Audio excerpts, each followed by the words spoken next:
እግዚአብሔር መልካምና ቅዱስ ፈቃድ ያው የምንማማረው ስርዓተ ቤተክርስቲያን ነው። ዛሬው ለጊዜያችን ማለት ነው። እንግዲህ በዚህ በስርዓተ ቤተክርስቲያን ደግሞ እያንዳንዱ የሚከናወኑትን የሚፈጸሙትን እንዴት እንፈጽማቸዋለን፣ እንዴት እናከናውናቸዋለን፣ በመቼ ጊዜ ተጀምረው እስከ መቼ ዘመን ደረሱ የሚለውን ከአሁን በፊት የነበሩትን እስካሁን ድረስ መገኛቸውና መሰረታቸውን ጨምሮ ያየን ነው የምንሄደውና ዛሬ በዋናነት የምናየው በዛሬው ትምህርታችን ስርዓተ ቤተክርስቲያን ቀዳሚያት አብያተ ክርስቲያናት ያው በርግጥ የምንጀምርበትን መጀመሪያችንን ነው ተናግሬ ነው የምወጣው። ታስተውሳላችሁ ብዬ ተስፋ አደርጋለሁ እና ሁላችሁ ያው እንደምትጽፉ ተስፋ ስላለኝ ማለት ነው። ጽፋችሁ እንደምትይዙ ተስፋ ስላለኝ በመግቢያ ላይ ተናግሬ ነው የምወጣው በመጨረሻ ላይ ማለት ነው። ስለዚህ ቀዳሚያት አብያተ ክርስቲያናት ማለት ያው ቀድመው በሐዲስ ኪዳን ስለተተከሉት አብያተ ክርስቲያናት ሶስት አብያተ ክርስቲያናት ብቻ ነው የምነግራችሁ።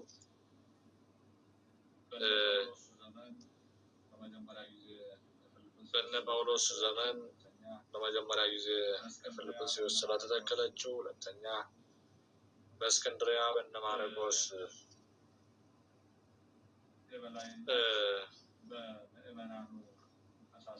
የበላይነት በምዕመናኑ አሳሳቢነት፣ ሶስተኛው ደግሞ በኢትዮጵያ የመጀመሪያዋ በሐዲስ ኪዳን ለመጀመሪያ ጊዜ የሚለው ነው። ከዚያ በፊት ያው በኢትዮጵያ የቤተክርስቲያን ታሪክም መስዋዕት ኦሪት ይሰዋባቸው ነበሩ። ወደ 5 አብያተ ክርስቲያናት በኢትዮጵያ የቤተክርስቲያን ታሪክ የተቀመጡ 5 አብያተ ክርስቲያናት አሉ። እነዚህ 5 አብያተ ክርስቲያናት ግን መስዋዕት ይሰዋባቸው የነበሩ አብያተ ክርስቲያን ተብለው የሚጠቀሱ በኢትዮጵያ ታሪክ የታሪክ መጽሐፍ ላይ ያሉ ናቸውና የቤተክርስቲያን ታሪክ ማለት ነው። ስለዚህ እኔ ግን ዛሬ ከኢትዮጵያን ከግብጽ ከእስክንድርያ እና በፊልጵስዩስ ደግሞ ለመጀመሪያ ጊዜ በሐዋርያት ስብስብና ህብረት ጸሎት አንድነት በእነርሱ ሱባኤ እና በህዝቡ ጥያቄ አቅራቢነት የተሰራችውን ቤተክርስቲያን ከሚለው ተነስተን ሶስቷን እናይና ከቤተክርስቲያን ጋር ተያይዘው የሚሰሩ ምን ናቸው? በዚያ ደግሞ ቤተክርስቲያኑ ከተሰራ በቤተክርስቲያኑ ላይ የሚከናወኑ ነገሮች የሚታወቀው በቤተክርስቲያኑ የሚቀርቡ ቤተክርስቲያን ደግሞ ሄደው ቤተክርስቲያኗ ከምትሰጠው አገልግሎት የሚሳተፉት ወደ ቅዱስ ሥጋው ለክቡር ደሙ ለመቅረብ ምን ያስፈልጋቸዋል የሚሉ በጥቅሉ እነዚህን እንግዲህ እስካለን ጊዜ እስከምንደርስበት እንሄዳለን እና ያው የተሰጠን የጊዜ ገደብ ስላለው እስካሁን የተናገርኩትን እንዳትይዙብኝ ብቻ ከ40 ጀምራችሁ ያዙ። ብገፋም እንዴት እና አቤት መለስ እንግዲህ ያው ችግር የለውም እኛም ጠብቀን የለ እንዴ እስካሁን ችግር የለውም እኛም ጠብቀን የለ እንዴ እስካሁን አዎ ብዙዎቻችሁን አስጠብቀናችኋል፣ ታግሳችሁናል፣ ብዙ ቆይታችኋል። የከፈታችሁበትን ጊዜ ማይቻለው እና ገና በቀን ነው የተጀመረው። በዚያም ጊዜ በእርግጥ ያው አንዳንድ ነገር እያላችሁ ትቆያላችሁ። ታዋቂው አዲስም ስለነበሩ ያው ቆይታችሁ ዝም ብሎ እንዳልሆነ ከኔ የተሻሉ ሰዎች ስለነበሩ ብዙ ነገር እንዳገኛችሁ ተስፋ አለኝ። ያው ይሄ መሰረታዊ ያው መቼስ ከወርሱ ስለሆነ ነው መሰረታዊ የኢትዮጵያ ቤተክርስቲያን ወይም ኦርቶዶክስ ተዋሕዶ ቤተክርስቲያን የምትገለገልባቸው አገልግሎት የምትሰጥባቸው ለምዕመናኑ ሕይወትን የምታድልባቸው ከእግዚአብሔር ጋር የምታገናኝባቸው ምን ናቸው ብለን የምናይበት ነው እና በዋናነት እንግዲህ ቀዳሚያት አብያተ ክርስቲያናት ወደሚለው እንግባ። ቅዱስ ጳውሎስ እንግዲህ እቺ ቤተክርስቲያን የተሰራችው ቅዱስ ጳውሎስ ህብረቱን ከተቀላቀለ በኋላ ነው። የሐዋርያቱን ህብረት ማለት ነው። ቅዱስ ጳውሎስ እንደሚታወቀው ይህን ህብረት የተቀላቀለው ወደ ክርስትናው ሕይወት የመጣው ጌታችን ባረገ በ8ኛው ዓመት ነው። ጌታ ባረገ በ8ኛው ዓመት ነው እና ቅዱስ እስጢፋኖስ ሰማዕትነትን ከተቀበለ ከሞተ በኋላ ጌታ ካረገ 8 ዓመት ከሆነው እንግዲህ የዛሬው ሰሞን ጰራቅሊጦስ አይደል የምንለው። ጌታ ባረገ በ10ኛው ቀን ነው ጰራቅሊጦስ መንፈስ ቅዱስ የተላከላቸው ለቅዱሳን ሐዋርያት። ከዚህ ቀን ጀምሮ እስከ 8 ዓመት ቆይቶ ከ8 ዓመት በኋላ ለእነ ቅዱስ እስጢፋኖስ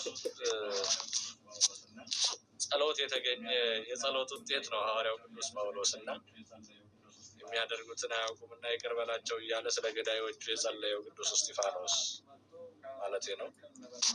ስለዚህ ከ8 ዓመት በኋላ እሱ መጥቶ ከሐዋርያት መካከል እነ በርናባስ ያው ቅዱስ ጳውሎስ እንደሚታወቀው ትጉህ አገልጋይ የኦሪት ወይም የብሉይ ኪዳን 46ቱን መጻሕፍት በደንብ ጠንቅቆ የሚያውቅ የተማረ ስለነበረ ፈጣን፣ ቀልጣፋ፣ አንደበተ ርቱዕ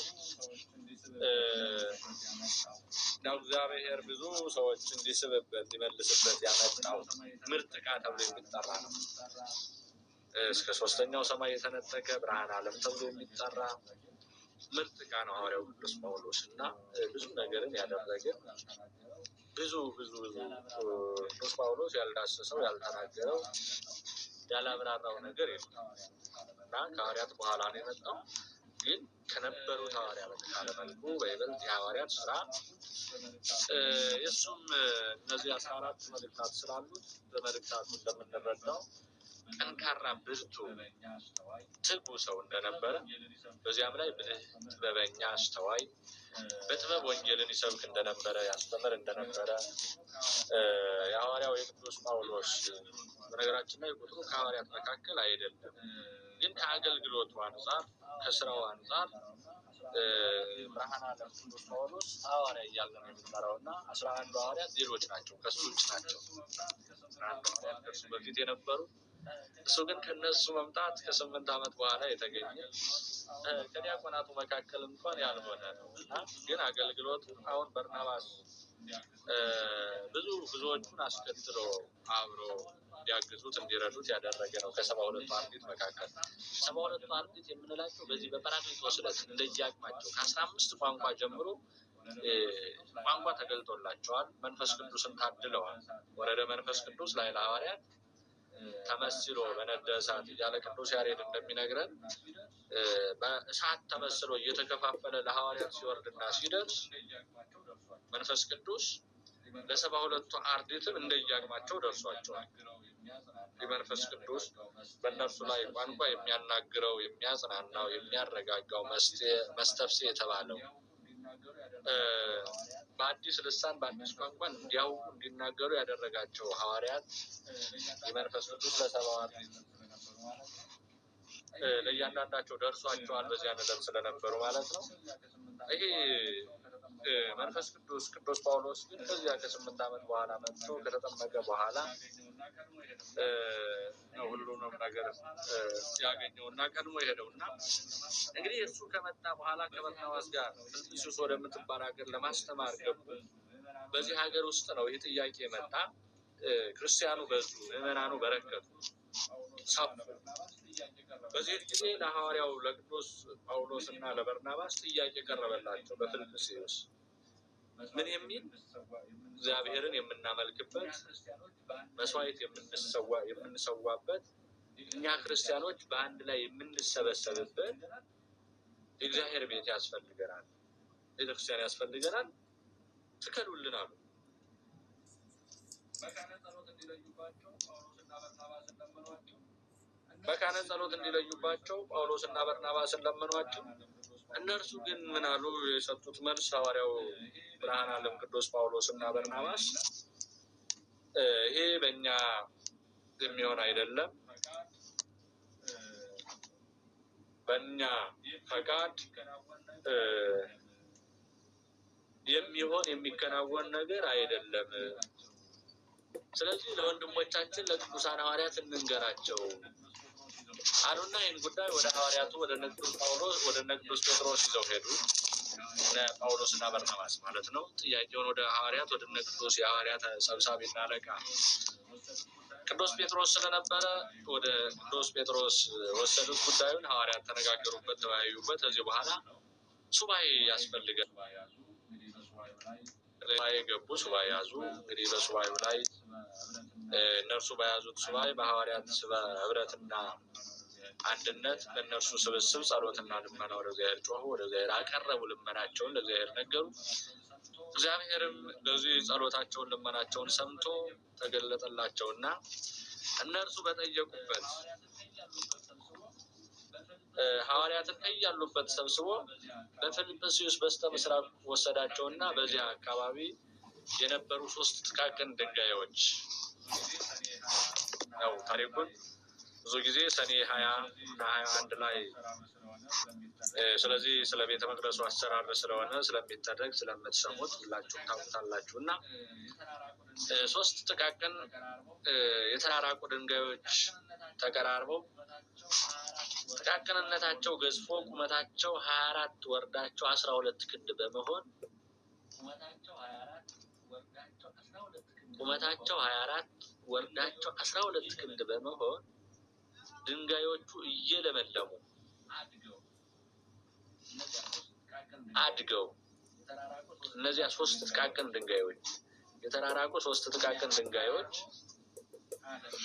እኛን አቀራርቦ አለምልሞ አሳድጎ እየመዘዘ ወደ ላይ አውጥቶ 3 ድንጋዮች ማለት ነው። ቁመታቸው 24 ወርዳቸው 12 ክንድ ነው። እነዚህን ይሄ የሆነው በቤታችን ባረገች በ4ኛው ዓመት ነው። በቤታችን ባረገች በ4ኛው ዓመት ላይ ነው ይሄ የተከናወነውና ዓመተ ምሕረቱ ሲቆጠር በ53 ዓመተ ምሕረት ነው። የመጀመሪያው ቤተክርስቲያን የተሰራችው ራሱ መድኃኔዓለም ክርስቶስ እነርሱ በጾሙት ጸሎት በገቡት ሱባኤ ባቀረቡት ጥያቄ ኢየሱስ ክርስቶስ ተገልጦ በቤታችን ባረገች በ4ኛው ዓመት በዓመተ ምሕረት ስንቆጥረው ግን 53 ዓመተ ምሕረት ማለት ነው። በ53 ዓመተ ምሕረት ሰኔ 20 ቀን ቤተክርስቲያኗን ሰርቶ አሳይቷቸዋል።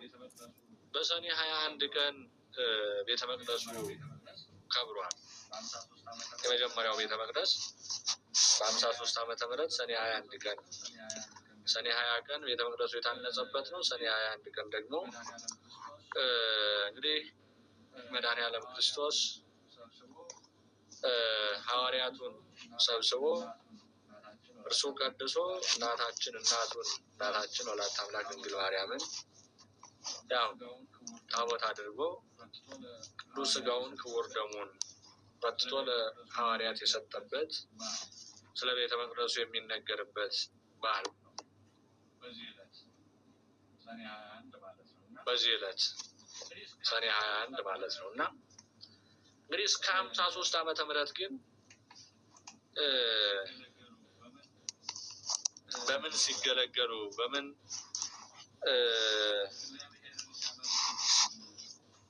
እግዚአብሔርን ሲያመልኩ ቆዩ? እግዚአብሔር የሚገኘው መቼስ በቤተ መቅደሱ ነው አይደለም የሚል ጥያቄ አይጠፋም። አያይዞ በዚያው በርግጥ እኛ ያው በአዲስ ኪዳን የተመሰረተበትን ያንን አያይዞ መሄድ ነው። ድንገት ግን እንደነዚህ አይነት ጥያቄዎች ተያያዥነት ኖሯቸው ሊመጡ ስለሚችሉ እስከዚህ ጊዜ እስከዚህ ዘመን ድረስ እስከ 53 ዓመተ ምሕረት መድኃኔዓለም ክርስቶስ ቤተክርስቲያንን ተክሎላቸዋል። ቀድሞ ተክሎላቸዋል። ግን ከዚህ በፊት ቤተክርስቲያን የተተከለችው ምን ላይ ነው ከተባለ በሐዋርያት ልብ ላይ ነው። የማቴዎስ ወንጌል ምዕራፍ 16 ቁጥር 18 ላይ አንተ ኮክ ወዲ በዛቲ ኮክ አንጻ ለቤተክርስቲያን አንተ አለት ነህ በአንተ አለትነት ላይ ቤተክርስቲያንን ተክላታለሁ ብሏል። ክርስቶስ በመዋዕለ ስብከቱ በመዋዕለ ስጋዌው ማለት ነው በሚሰብክበት ዘመን ስጋን ለብሶ ባለበት ወቅት በዚያን ዘመን ቤተክርስቲያን በምንና እንዴት እንደምትተከል ነግሯቸዋል። አንተ አለት ነህ ተብሏል ቅዱስ ጴጥሮስ። በአንተ አለትነት ላይ ደግሞ ቤተክርስቲያንን ተክላታለሁ ተብሏል። እንግዲህ የትናንትና ዕለት ደግሞ ጰራቅሊጦስ ባለ 50 ወይም ደግሞ ባለ ጴንጤቆስጤ ወይም ባለ ጰራቅሊጦስ ብለን በሶስት ስም የምንጠራው ክርስቶስ በተነሳ በ50ኛው ቀን የሚከበረው ጴንጤቆስጤና ባለ 50 የምንለው 50 ቀን ማለት ነው። ሁለቱም ትርጉማቸው አንደኛው ነው፣ አንድ ነው። ጴንጤቆስጤ ማለት በግሪከኛ ቋንቋ ነው። በአማርኛ ሲተረጎም ወይም ሲፈታ ግን 50 ቀን ለማለት ያለ ነው እና ጰራቅሊጦስ ግን ይሄ ሐዋርያት ቅዱስ ጴጥሮስ ይልቁንም አንተ አለት ነህ በአንተ አለትነት ላይ ቤተክርስቲያንን ተክላታለሁ ስላለ ያቺ በልቡ የተተከለችው በሐዋርያት ልብ ላይ የተተከለችውን ቤተክርስቲያን በምዕመናን ልብ ላይ እንዲተክሉ ያም እያንዳንዳችን እንግዲህ ስለ ቤተክርስቲያን ሶስት ፍች እንዳለው ከዚህ በፊትም ስላየን ማለት ነው። የጸንተዋል። ይሄ መንፈስ ቅዱስ ለመንፈስ ቅዱስ መጋቢ አዲስ ቅድም ሲያስተምሯቸው ስለነበረ በርትተዋል፣ ጸንተዋል፣ ታድሰዋል። አዲስ መንፈስ፣ አዲስ ኃይል፣ አዲስ ጸጋ አግኝተዋል። እንዳይቸገሩ ብዙ ቋንቋ ተገልጦላቸዋል፣ እንደፈለገ መናገር እንዲችሉ። በቋንቋ እጥረት ምዕመናን ሳይድኑ እንዳይቀሩ ያቸው ሌላ ቋንቋ የሚናገሩት በአሕዛብ ሀገር ያሉት እና ለዚያ ነው ቋንቋ እንደፈለገ መናገር ስለሚችሉ በየሀገሩ ቋንቋ ስለሚናገሩ ቅዱሳን ሐዋርያት ዕጣ ተጣጥለው በየሀገሩ እንደፈለገ እንዲሄዱ የሆኑት ለዚያ ነው። ሁሉም በያለበት ቋንቋ እንደፈለገ መናገር ስለሚችሉ እና በጣም ተከፋፍለው ነው የወጡት። ስለዚህ ከዚያ በፊት ግን በእነሱ ልብ ላይ በእነሱ አለት ላይ ቤተክርስቲያን ተተክላለች። ይህች እንዲያው ተሰርታ ስጋው ክቡር ደሙ የሚቀዳባትና የሚቆረስባት ይህች ቤት እግዚአብሔር እገለጥባታለሁ፣ በዚያ አገኛለሁ፣ እናንተ በዚያ ተሰብሰቡና እኔን ጸልዩ ለምኑ ታገኙኛላችሁ ያላት ቤት እስከ 53 ዓመተ ምህረት እንዴት ቆየች ለምለው ይህን ያደርጉ የነበረ አንደኛ በቤተ መቅደሱ ነው። ይህን እንደሚያደርጉ የሐዋርያት ሥራ ምዕራፍ 3 ላይ ስትመለከቱ ቅዱስ ጴጥሮስ እና ቅዱስ ዮሐንስ የሐዋርያት ሥራ ምዕራፍ 3 ከቁጥር 1 ጀምራችሁ ሙሉ ታሪኩን ስታነቡ 9 ሰዓት ሲሆን ቅዱሳን ሐዋርያት ቅዱስ ጴጥሮስ እና ቅዱስ ዮሐንስ ወደ ቤተ መቅደስ ይሄዱ ነው። የትኛው ቤተ መቅደስ ነው ይሄ? በሶሎሞን የተሰራው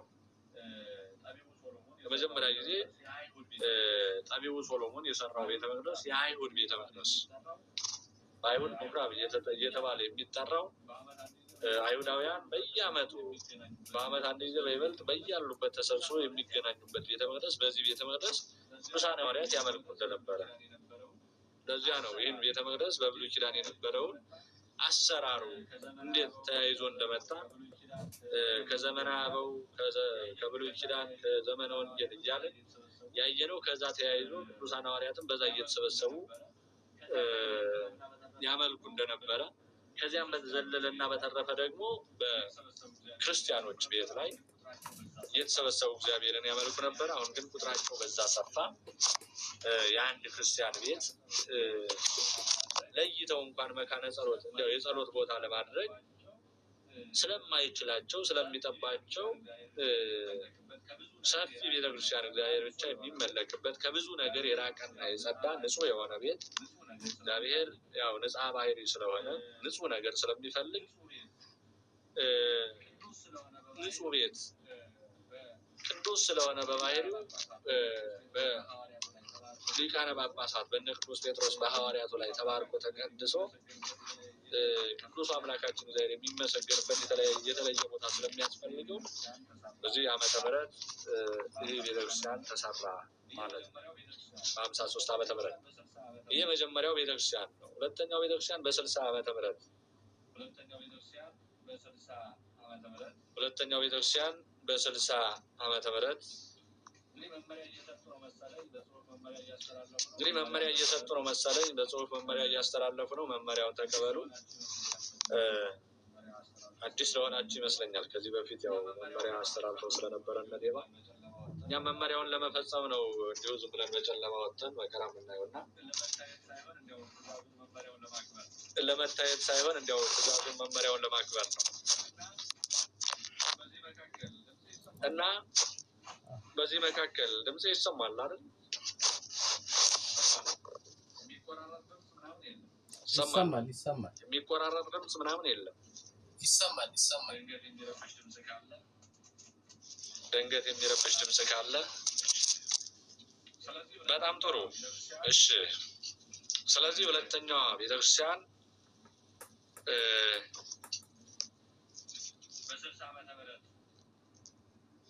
በ60 ዓመተ ምህረት ለስብከት ከተሰማሩ በኋላ ሐዋርያው ቅዱስ ማርቆስ በእስክንድርያ ሀገር በጰራቅሊጦስ ስም ቤተክርስቲያን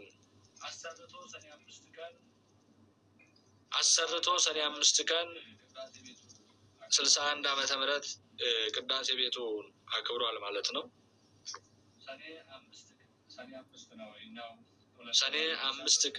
5 ነው የኛው ሁለተኛው ቤተክርስቲያን በእስክንድርያ በቅዱስ ማርቆስ ሰብሳቢነት የተሰራው። እንግዲህ መንበረ ማርቆስ ተብላ ነው የምትጠራው የግብጽ ቤተክርስቲያን። ግብጽን በወንጌል በተጋድለው ብዙ ነገር እየሆነ ሐዋርያው ማርቆስ ታሪኩን ታስታውሳላችሁ ታውቃላችሁና አሕዛብ ስለሚበዙ በእስክንድርያ ወይም በግብጽ ብዙ መከራ ደርሶበታል። ወንጌላዊ በማርቆስ ላይ እንግዲህ ቁጥሩ ከ72 አርድእት መካከል ነው። ግን ለዚች ለግብጽ ቤተክርስቲያን ብዙ መስዋዕትነት የከፈለ ብዙ የተጋደለ ነው እና ለዚያ ነው ዛሬ የግብጽ ቤተክርስቲያን መንበረ ማርቆስ ብላ መንበሯንም የሰየመችው። የመጀመሪያውን ቤተክርስቲያንም በ60 ዓመተ ምህረት የጀመረውን በ61 ዓመተ ምህረት ፈጽሞ ያው በሰኔ 5 ቀን ለቅዳሴ ቤቱ ያበቃው ቅዱስ ማርቆስ ነው ማለት ነው። ሁለተኛው ቤተክርስቲያን ይህ በግብጽ የተሰራው ቤተክርስቲያን ነው። ስርዓቱ ያው እንደዚያው ነው። በዚያኛው በመጀመሪያው በ53 ዓመተ ምህረት ጌታችን መድኃኒታችን ኢየሱስ ክርስቶስ ወርዶ በ3 ድንጋዮች እኒያን አድርጎ በተአምራት ሰርቶ ከጨረሰ በኋላ እንዲህ አድርጋችሁ ቀድሱ፣ እንዲህ አድርጋችሁ አከናውኑ ብሎ ዛሬ የምናከናውነውን ስርዓት ሙሉውን የሰጠ ለሐዋርያት ማን ነው? ጌታችን መድኃኒታችን ኢየሱስ ክርስቶስ ራሱ ባለቤት ኢየሱስ ክርስቶስ። በነገራችን ላይ ዛሬ እኛ የምንሰዋው መስዋዕት፣ የምናገለግለው አገልግሎት፣ የምንፈጽመው እያንዳንዱ ስራ ከሐዋርያት ጋር ከሐዋርያት ዘመን ይደረግ ከነበረው ጋር ካልተገናኘ ሐዋርያት ደግሞ ያደረጉት ከክርስቶስ ካሳያቸውና ካከናወናቸው ጋር ካከናወነው ስርዓት ጋር አንድ ካልሆነ ኦርቶዶክስ ተዋሕዶ የሚባለው ስም ያጣል። ቀጥተኛዋ ተብላ ቀጥተኛ ተብሎ አይደል ራሱ ኦርቶዶክስ የሚለው ቀጥተኛ ሃይማኖት ማለት አይደል?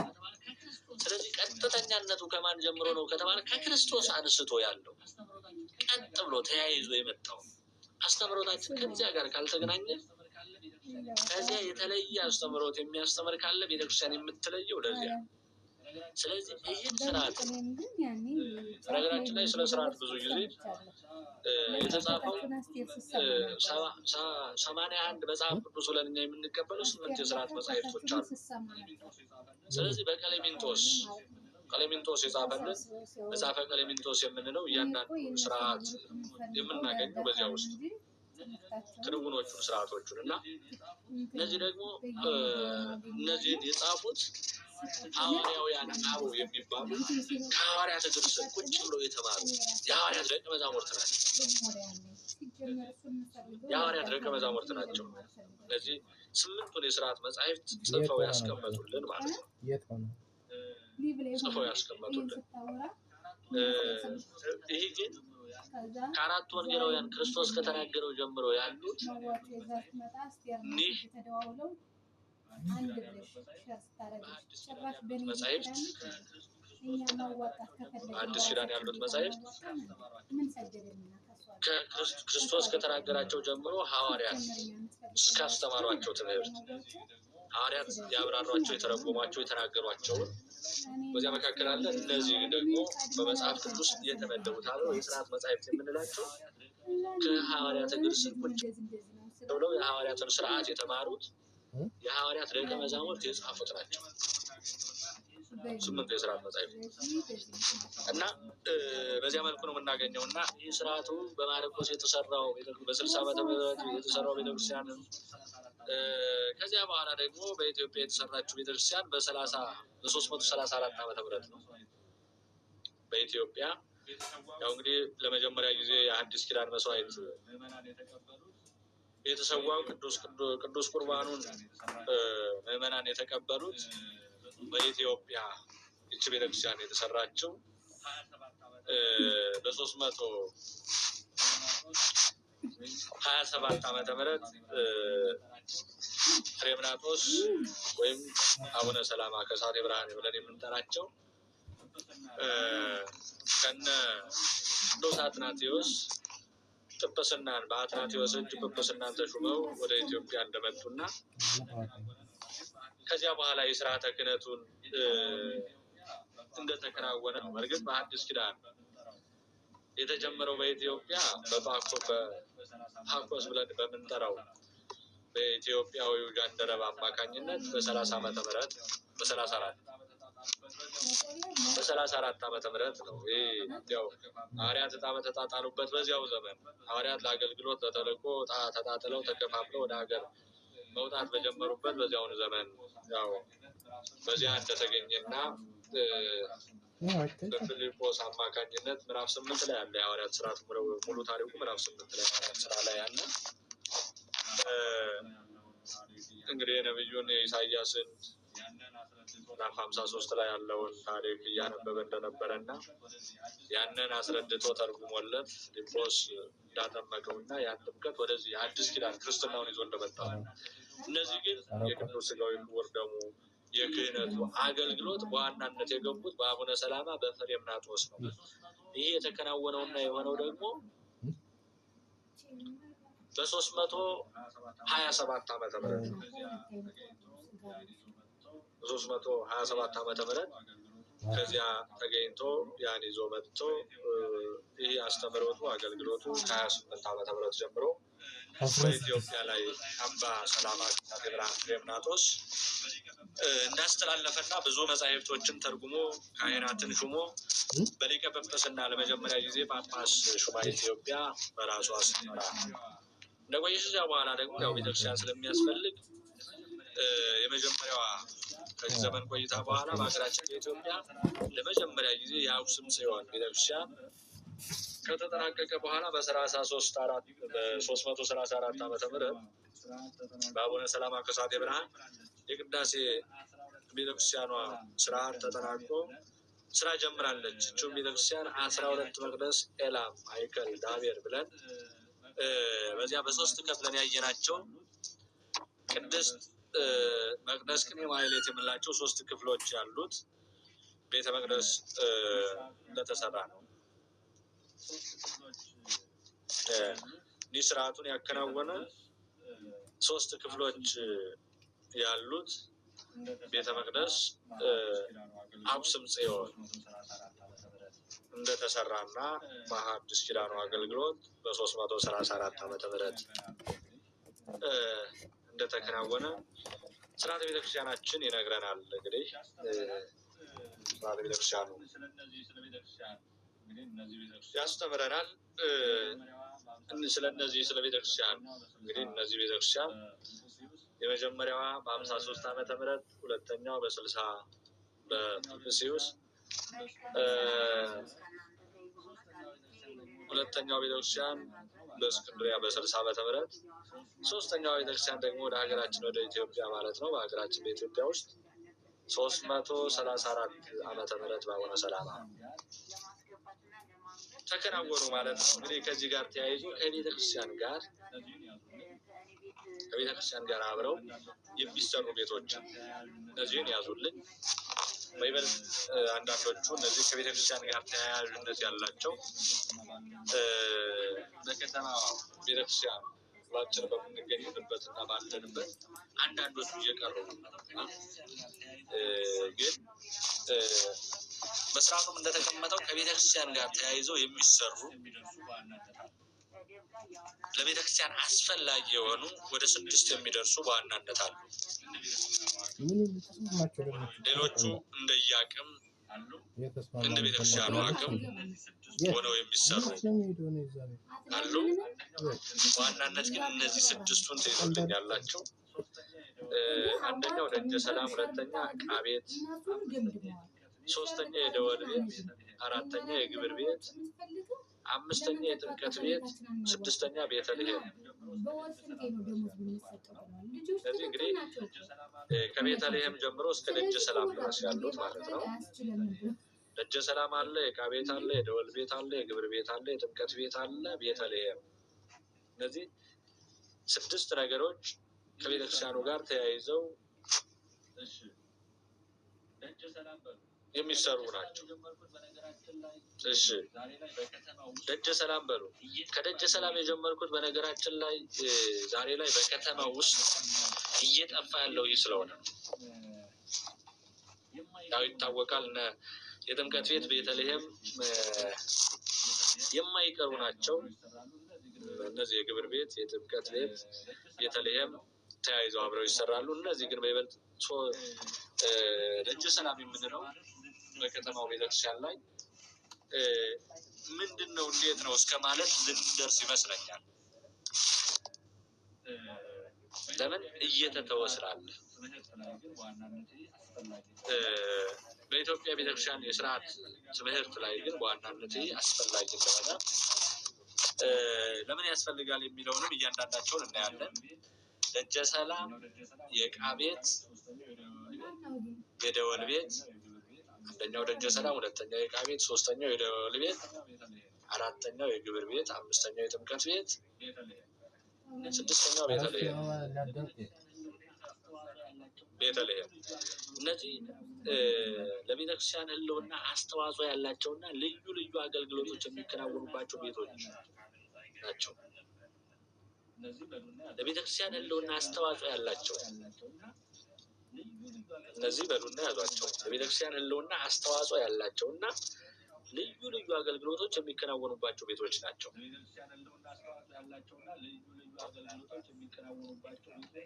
ለቤተክርስቲያን ሕልውና አስተዋጽኦ ያላቸውና ልዩ ልዩ አገልግሎቶች የሚከናወኑባቸው ቤቶች ናቸው። እነዚህም ያው አጠር አድርጌ እያንዳንዳቸው አገልግሎታቸው ያው ብዙዎቹን ታውቃላችሁ እና አገልግሎታቸው ያው እነዚህ የግብር ቤት፣ ጥምቀት ቤት፣ ቤተልሔም እነዚህ ያው የደወል ቤት የምታውቋቸው ስለሆነ ግን አጠር አድርጌ ለመናገር ያክል ነው። ልቀጥል አይደል? ልሄድ ይደገም ብለሽኛል። በታሪክ ልቀጥል።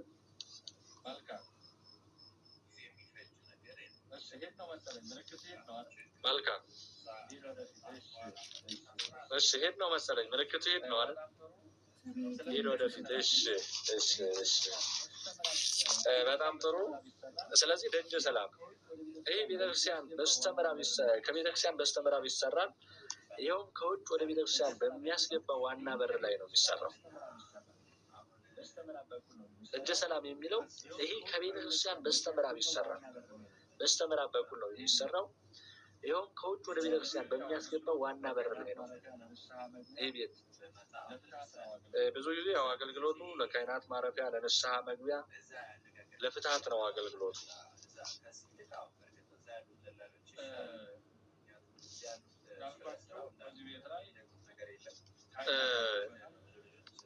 እንዳልኳችሁ በዚህ ቤት ላይ ካህናት ያርፉበታል። በዋናነት ግን ደግሞ ምዕመናን ንስሐ መግባት ሲፈልጉ ንስሐ አባቶቻቸውን ማናገር ሲፈልጉ በዚህ ቤት ተሰውረው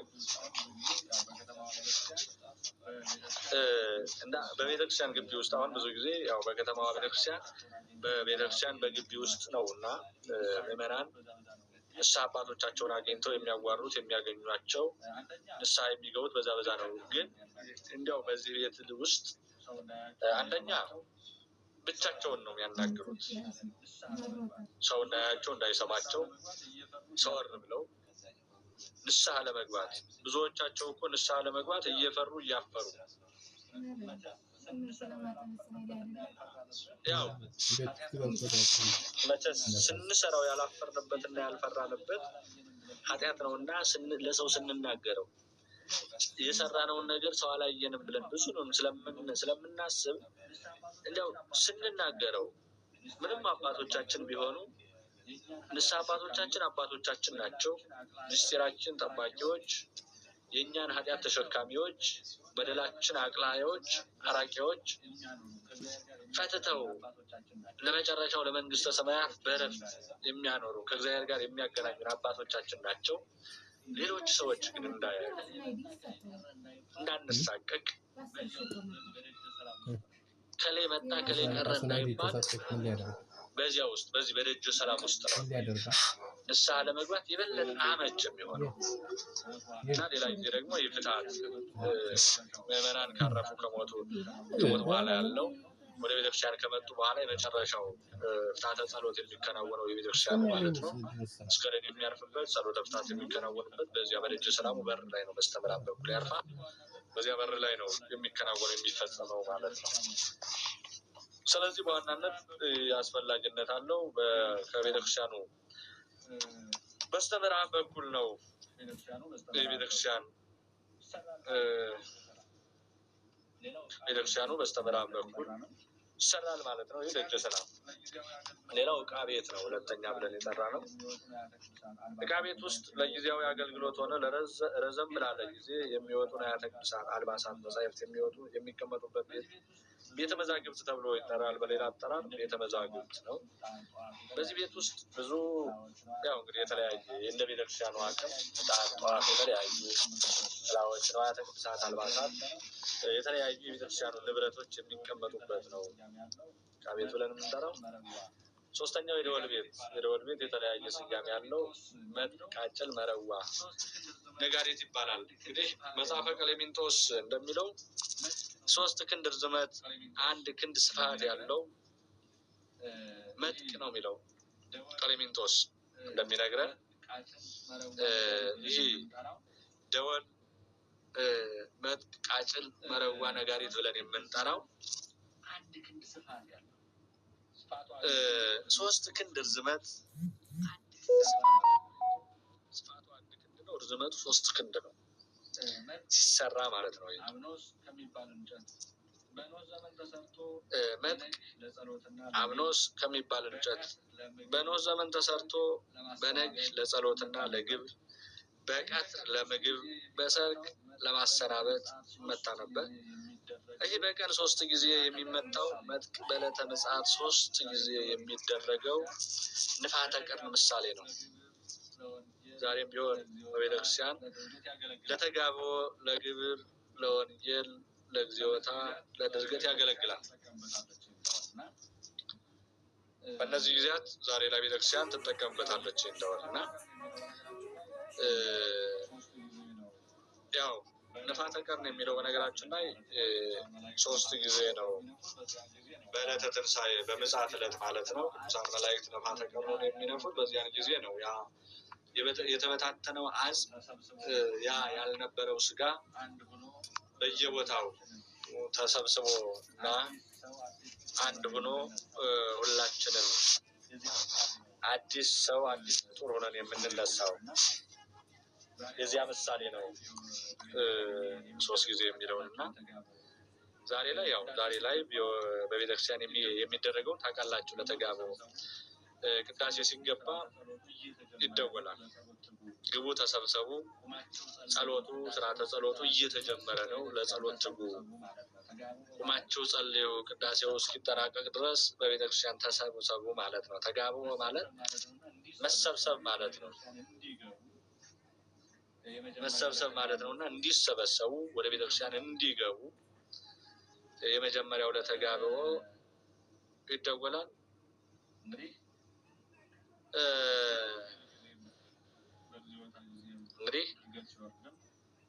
በወንጌል ጊዜም በግዚዮታ ጊዜም ድርገት ሲወርድም ደወሉ ይመታል በእነዚህ ጊዜ ምዕመናን ይህን ሰምተው ድምፁን ሰምተው እንዲዘጋጁ ነው በግዚዮታ ጊዜ ቀጥ ብለው ቆመው እግዚኦታ ጸሎቱን በመላውን በአንድ ላይ እንዲያደርሱ ነው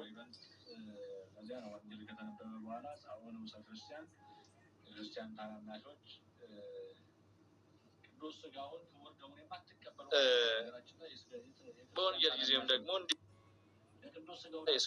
የክርስቲያን ታናናሾች ለቅዱስ ሥጋው ለክቡር ደሙ ያልበቃችሁ ውጡ ተብሎ የሚታወጅበት ጊዜ ነው ወንጌል በኋላ ያለው ይሄ አሁን ላይ ያውም እንደው ንዑሰ ክርስቲያኑ ይበዛል ይመስለኛል ማለት የክርስቲያን ታናናሾች ማለት ለጥምቀት ያልበቁ ያልደረሱ ለማለት ያለ ነው ነገር ግን ጥምቀት ተጠምቀናል ልጅነትን አግኝተናል በቅዱስ ሥጋውና በክቡር ደሙ በ40 ቀናችን በ80 ቀናችን ከዚያም ቀጥሎ እስካለን እድሜ ድረስ ደርሰናል በተወሰነ ጊዜ የተወሰነ የጊዜ ገደብ ላይ ግን አቁመናል እና ብዙ ጊዜ በቤተክርስቲያን ውስጥ ያው ተሰብስበው የቤተክርስቲያን ውስጥ ግብዣ የሚሆንበት ቅዱስ ሥጋው ክቡር ደሙ የሚቀበሉትንም እየተጋፉ የምናያቸው የማይቀበሉት ናቸው ግን ቤተክርስቲያን ውስጥ ገብቶ ያስቀደሰ ቆሞ ጸሎቱን ስርዓተ ጸሎቱን ያከናወነና እንዲያንደው በውብ ዜማ ሲጮህ የቆየ ሰው ቅዱስ ሥጋውና ክቡር ደሙን ሳይቀበሉ መውጣት እንግዲህ ያማረ ምግብ ተዘጋጅቶ ርቦት ምግቡን ሳይበላ ወጥቶ መሄድ ማለት እንደተራ ሲዘጋጅ ሲሰራ እያየው ያማረውን ምግብ የሚያጓጓው ያውም አንድ ጊዜ ከተበላ አንድ ጊዜ ከተለበላ የማያስረውን አንድ ጊዜ ከተጠጣ የማያስጠማውን ምግብ እስኪዘጋጅ ድረስ ተዘጋጅቶ ተጠናቆ እስኪያልቅ ድረስ እስከ ዕርገቱ ድረስ እንቆያለን ከዚያ በኋላ ወይም ሰግደን አይናችን ተሸፍነን እናሳልፈዋለን ማለት ነው አንዳንድ ጊዜ በጣም ነው እንደዚህ አይነት በጣም ነው የሚረብሹኝ እና እነዚህ ነገሮች ሰው ብዙ ነገር እያደረገ ስንት ነገር ምዕመናን ስንት ነገር እያደረጉ ጊዜያቸውን ገንዘባቸውን አገልግሎታቸውን ስንት ነገር ለዚህ አይሰጥም እግዚአብሔር ጋር ግን አንድ የሚሆኑበት ስጋዬን የበላ ደሜን የጠጣ የዘላለም ሕይወት አለው ይህ ምንም ስጋዬን ያልበላ ደሜን የጠጣ ከኔ ጋር እድል ፈንታ ጣጣርታ የለውም ተብሎ ተነግሯል በአራት ነጥብ የተዘጋ ነው እና እስከዚህ ድረስ እስከዚህ አገልግሎት ቆይተው ግን ያን ከእግዚአብሔር ጋር አንድ የሚያደርገውን ሕይወት የሚያድለውን ምግብ ሳይመገቡ መውጣት ከባድ እና በአጠቃላይ ግን በእነዚህ ጊዜ እነዚህ ደወሎች ይደወላሉ ወደዚያ እንዳልገባ ልውጣ ቶሎና ሌላው የግብር ቤት ነው የግብር ቤት አራተኛው ነው በዚህ ቤት ውስጥ እንግዲህ ለቅዱስ ሥጋውና ለክቡር ደሙ የሚቀርበው ለቅዱስ ሥጋው የሚቀርበው የሚዘጋጅበት የሚሰየምበት ማለት ነው በሌላ አጠራር በዚህ ቤት ውስጥ ለመስዋዕቱ የሚቀርበው የሚሰየምበት ቤት ነው የቤት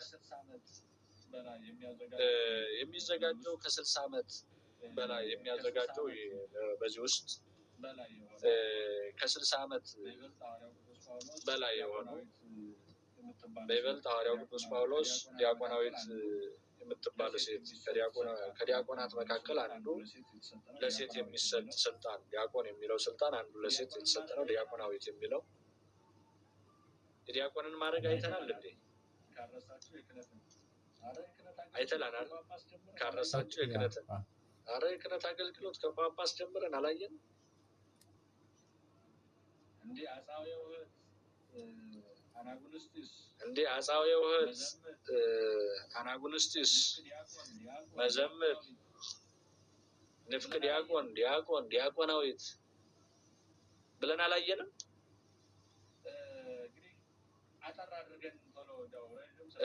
እንግዲህ አጠር አድርገን ቶሎ ደው ረጅም ስለሆነ ለማለፍ በሚል ያው በተለያየ መልኩ እናንተም ደግሞ እንደምትማሩት ስለማቅ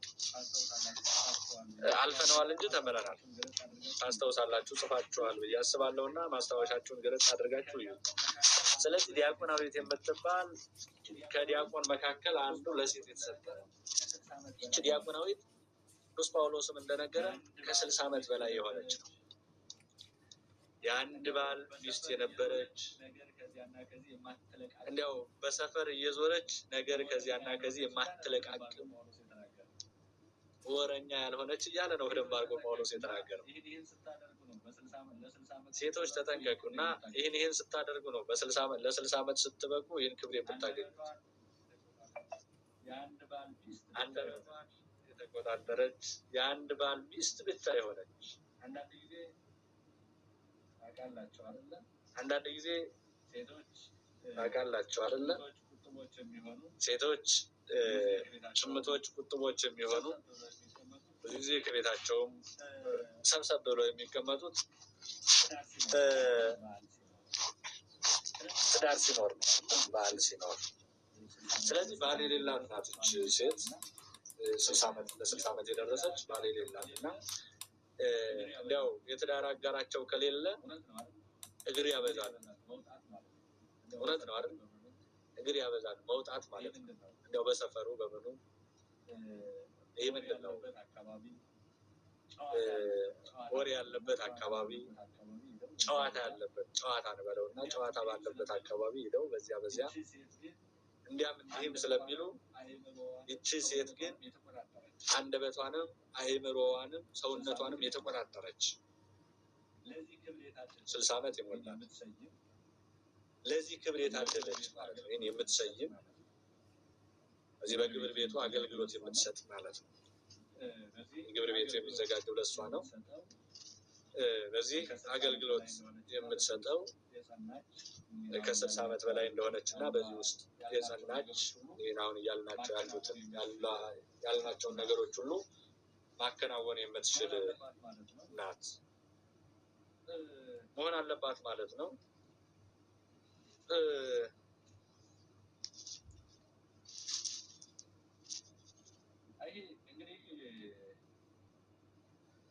ይሄ እንግዲህ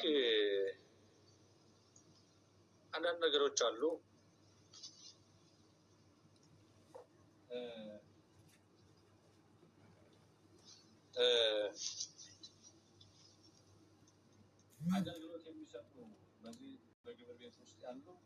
አገልግሎት የሚሰጡ በዚህ በግብር ቤት ውስጥ ያሉ እቃዎች አሉ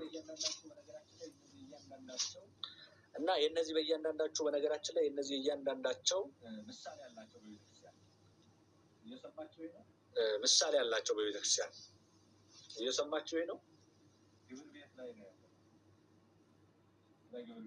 ግብር ቤት ላይ ነው ያለው። በግብር ቤት ነው እና በዚህ በግብር ቤቱ 60 ዓመት የሞላት እናት በምትሰጠው አገልግሎት ውስጥ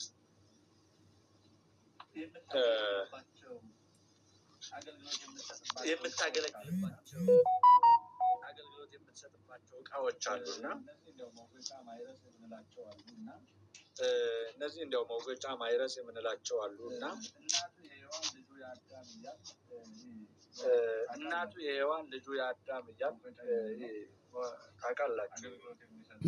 መውገጫ የምንለው አገልግሎት የሚሰጠው በዚያ ውስጥ ስላለ እናቱ አለ ተቀማጩ፣ ልጅ ደግሞ የምንለው አለ የሚያዘው። ስለዚህ እናቱ የሔዋን ልጁ የአዳም ስርናይ የክርስቶስ በሌላ አጠራር ስርናይ የምንለው በግዕዝ ነው። ስንዴ ማለት ነው። እሱ ስንዴ ነው ለመስዋዕት የሚቀርበው። ይህ የክርስቶስ ምሳሌ ነው። እናቱና ሕፃኑ ይዘው ሄድ ያለው ያው የሊቀ ዲያቆኑ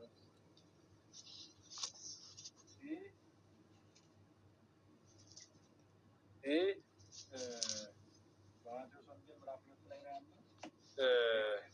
በማቴዎስ ወንጌል ምዕራፍ 2 ላይ ነው ያለ። ለዮሴፍ ተገልጦ እናቱንና ሕፃኑን ይዘህ ወደ ግብፅ ሀገር ሂድ ሽሽ ያለው አለ መልአኩና የሊቀ ዲያቆኑ መስፈሪያው የአዳም ፍዳ ይዛን ደግሞ የዮሴፍ አቃቢታ የሰሎሜ የዲያቆናዊት ምሳሌ ናቸው ማለት ነው። ዲያቆናዊት የምንላት በዚያን ዘመን ክርስቶስ ከእናቱ ጋር ወደ ግብፅ በተሰደደበት ጊዜ እነሱን የምታገለግል ከዮሴፍ ጋራ ሰሎሜ የምትባል እናት አብራ ለአገልግሎት የወጣች ስለነበረች ማለት ነው። ሰሎሜ ያው እንግዲህ የግብፅን ታሪክ ስንናገር የእነ ዮሴፍን የእናቱን የኢየሱስ ክርስቶስን ታሪክ ስንናገር ዮሴፍና ሰሎሜ ብዙ ጊዜ የማይቀሩ ናቸውና ምንድነው አብረው ያን ሁሉ የግብፅን በረሃ ያን እሳቱን የፀሐዩን ግለት የመሬቱን ትኩሳት ረሃቡን ጥሙን ውጣ ውረዱን ድካሙን አብረው ከእናትና ከልጁ ጋር መከራ የተቀበሉ ስለሆኑ ማለት ነው። እና ሰሎሜ የዚች ዲያቆናዊቷ ምሳሌ ናት ማለት ነው። እና ሌላው የጥምቀት ቤት የምንለው ነው። የግብር ቤት ነው። የጥምቀት ቤት የቤት ልጅነት የሌላቸው ሰዎች ልጅነት ከስላሴ ያገኙ ዘንድ ከውሃና ከመንፈስ የሚወለዱበት ቤት ነው ማለት ነው። በዚህ ቤት ውስጥ አንደኛ ስርዓተ ጥምቀት፣ ሁለተኛ ስርዓተ ሜሮን ይፈጸምበታል። ዝርዝራቸውን ያው በስርዓተ ሚስጥር ቁርባን ላይ ዝርዝሩ ስለምናገኘው ገና ሰባቱ ሚስጥራተ ቤተክርስቲያን በዚህ በስርዓቱ ላይ ስላሉ ሚስጥራቱን በዚያ ውስጥ እናያለን። በዚያ የተከተተ ስለሆነ ዝርዝር ሁኔታውን በዚያ እናያለን ማለት ነው። ስለ ሚስጥረ ጥምቀት አሁን ላይ እየተናገርን ያለነው ስለ ቤቱ ስርዓተ ጥምቀት ስለሚከናወንበት የስላሴ ልጅነት ስለምናገኝበት ራሱን የቻለ ቤት ያስፈልገዋል፣ አስፈላጊ ነው። እና ሌላው እንግዲህ ቤተክርስቲያኑ በተተከለበት ሁሉ ቀራኔዮ ካለ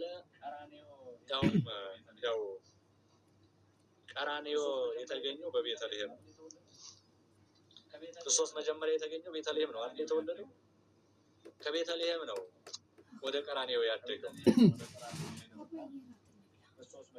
ከቤተልሔም ነው ወደ ቀራኔዮ የሄደውና ክርስቶስ መጀመሪያ የተገኘው ቤተልሔም ነው።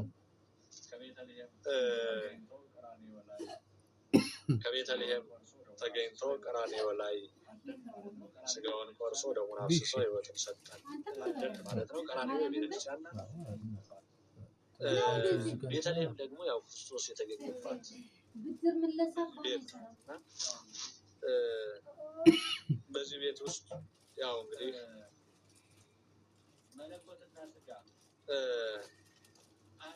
መለኮትና ስጋ አንድ ሆነው ተዋሂደው የተገኙበት ቤት ነው። ኢየሱስ ክርስቶስ ስንል ሰውም አምላክም ማለታችን ነው። ሰውና አምላክ አይደለም፣ ሰውም አምላክም ማለት ነው።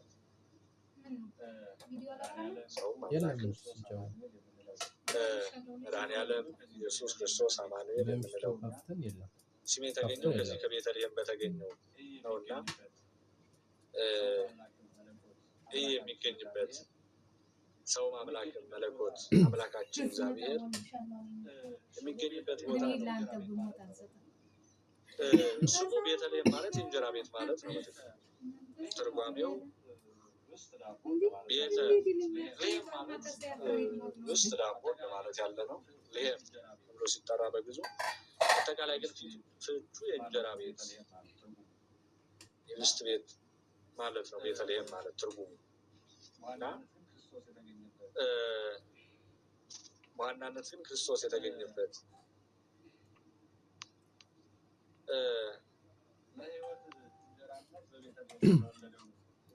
ለሕይወት እንጀራነት በቤተልሔም የተወለደውን የክርስቶስን እውነተኛ ዓላማ የሚጠቁም ነው። ይህ ቤት ይህ ስያሜውም የተወሰደው ክርስቶስ ከተወለደበት አካባቢ መጠሪያ መነሻነት ነው ቤተልሔም ተብሎ የሚጠራው ስም ቀድሞ የነበረ ነው። በቤተልሔም እንደሚወለድ ቀድሞ ተነግሯል። በቤተልሔም እንደራታ ታቲ ነገስተ ይሁዳ ተብሎ በነብዩ ተነግሯል እና በዚህ ቦታ በዚህ አካባቢ ክርስቶስ እንደሚወለድ አንቺ ቤተልሔም የኤፍራታ ምድር ቤተልሔም ሆይ ከይሁዳ ምድር አታንሽም፣ ነገስታት ከነገሱባት፣ ንጉስ ከከተመባት፣ ሰዎች ከሰገዱባት አታንሽም ተብላ ተነግራለች እና በዚህ ቤተልሔም ደግሞ ክርስቶስ ሲወለድ እንግዲህ ነገስታቱ ሰግደውለታል፣ ከምስራቅ መጥተው ሰግደውለታል፣ መስዋዕት አቅርበውለታል፣ እንኳን ተዘርግቶበታል፣ ቅዱሳን መላእክት ከበውታል። ያው በቤተልሔም ብዙ የተከናወኑ ነገሮች አሉ። በዋናነት ግን ቤተልሔም አስፈላጊ ቤት ነው እና ቤተክርስቲያን በምስራቅ በኩል ነው የሚሰራው። ቤተልሔም በቤተክርስቲያን በምስራቅ ይሰራል። በቤተልሔም ተወልዶ በቀራንዮ ካሳችንን መፈጸሙን ለመግለጽ በምስራቅ ከመገኘቷ ጠባብ ጎጆ በምስራቅ ከምትገኘዋ ጠባብ ጎጆ የተዘጋጀው ውስጥ ወደ ምዕራብ አቅጣጫ ባለው አደባባይ ቤተክርስቲያን በቀራንዮ ላይ ነው ቅዱስ ሥጋውና ክቡር የተገኘውና በምዕራብ በኩል ባለው በቀራንዮ ላይ ክርስቶስ ሥጋና ተሰጥቷል ማለት ነው። መገኛው ቤተልሔም ነው። የክርስቶስ መገኛ ቤተልሔም ነው።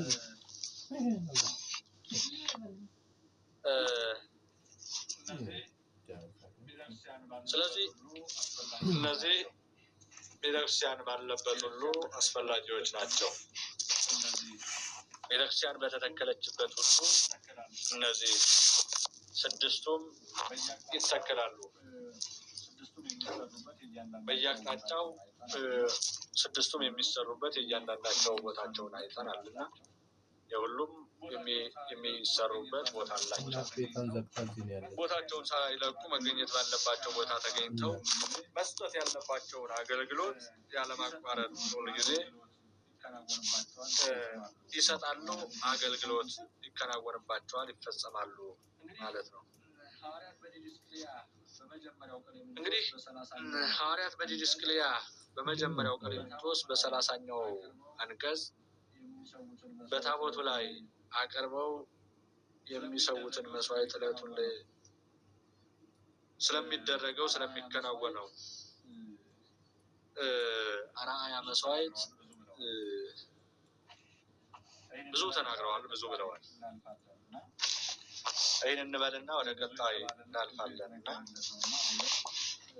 ብዙ የተባለለት ብዙ የተነገረለት ነው እና በይበልጥ ባስልዮስ በጻፈው መጽሐፍ በ108ኛው አንቀጽ ላይ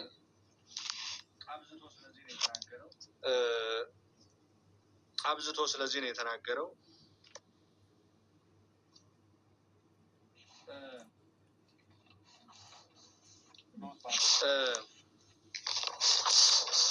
ቅዱስ ባስልዮስ እግዚአብሔር አምላክ ከልብ ንጽሕና ጋር የሚቀርበውን መስዋዕት እንጂ በኃጢአት የሚመጣውን አይቀበልም እና የመስዋዕት የሚቀርበው ደጋጉ ምዕመናን ካመጡት መባ ብቻ ነው የሚለው። የመጀመሪያው ሁሉም ምዕመናን ያመጡት አይደለም። ለዚህ የሚቀርበው ደጋግ ምዕመናን እግዚአብሔር አምላክ ከልብ ንጽሕና ጋር የሚቀርበውን መስዋዕት እንጂ በኃጢአት የሚመጣውን አይቀበልምና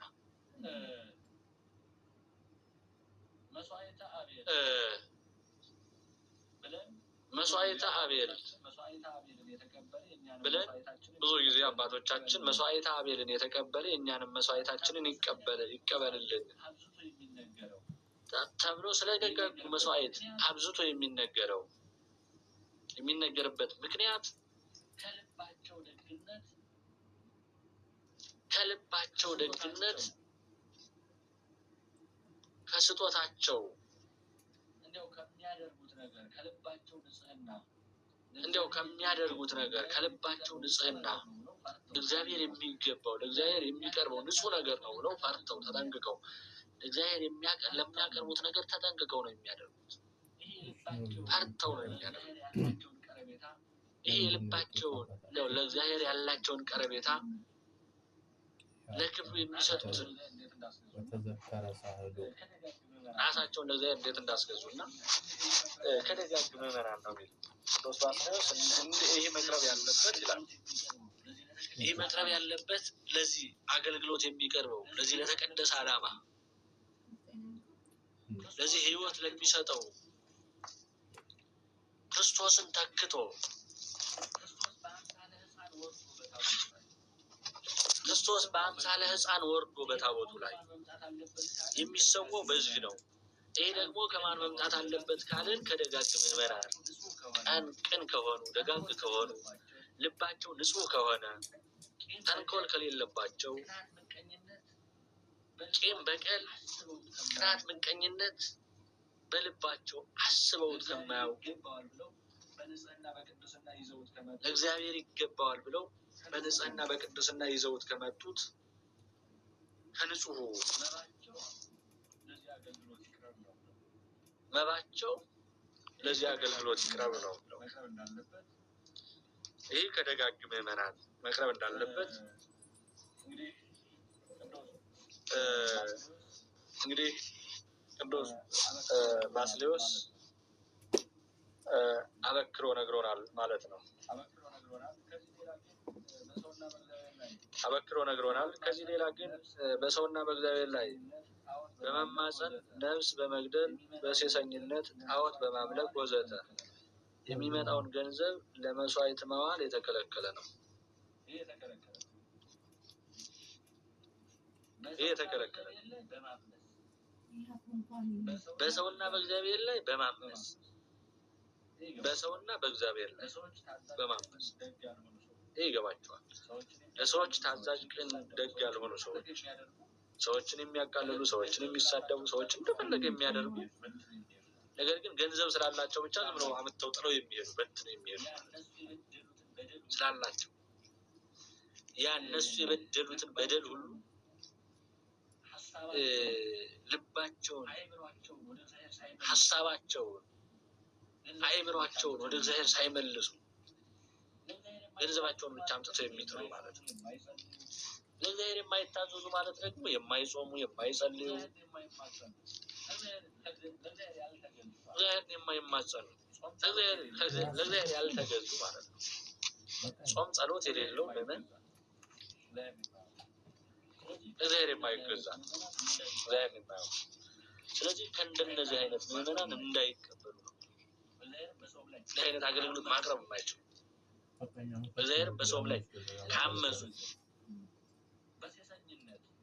ሌላው ነፍስ በመግደል በሴሰኝነት ጣዖት በማምለክ ሴሰኛ የሆኑ ሰዎች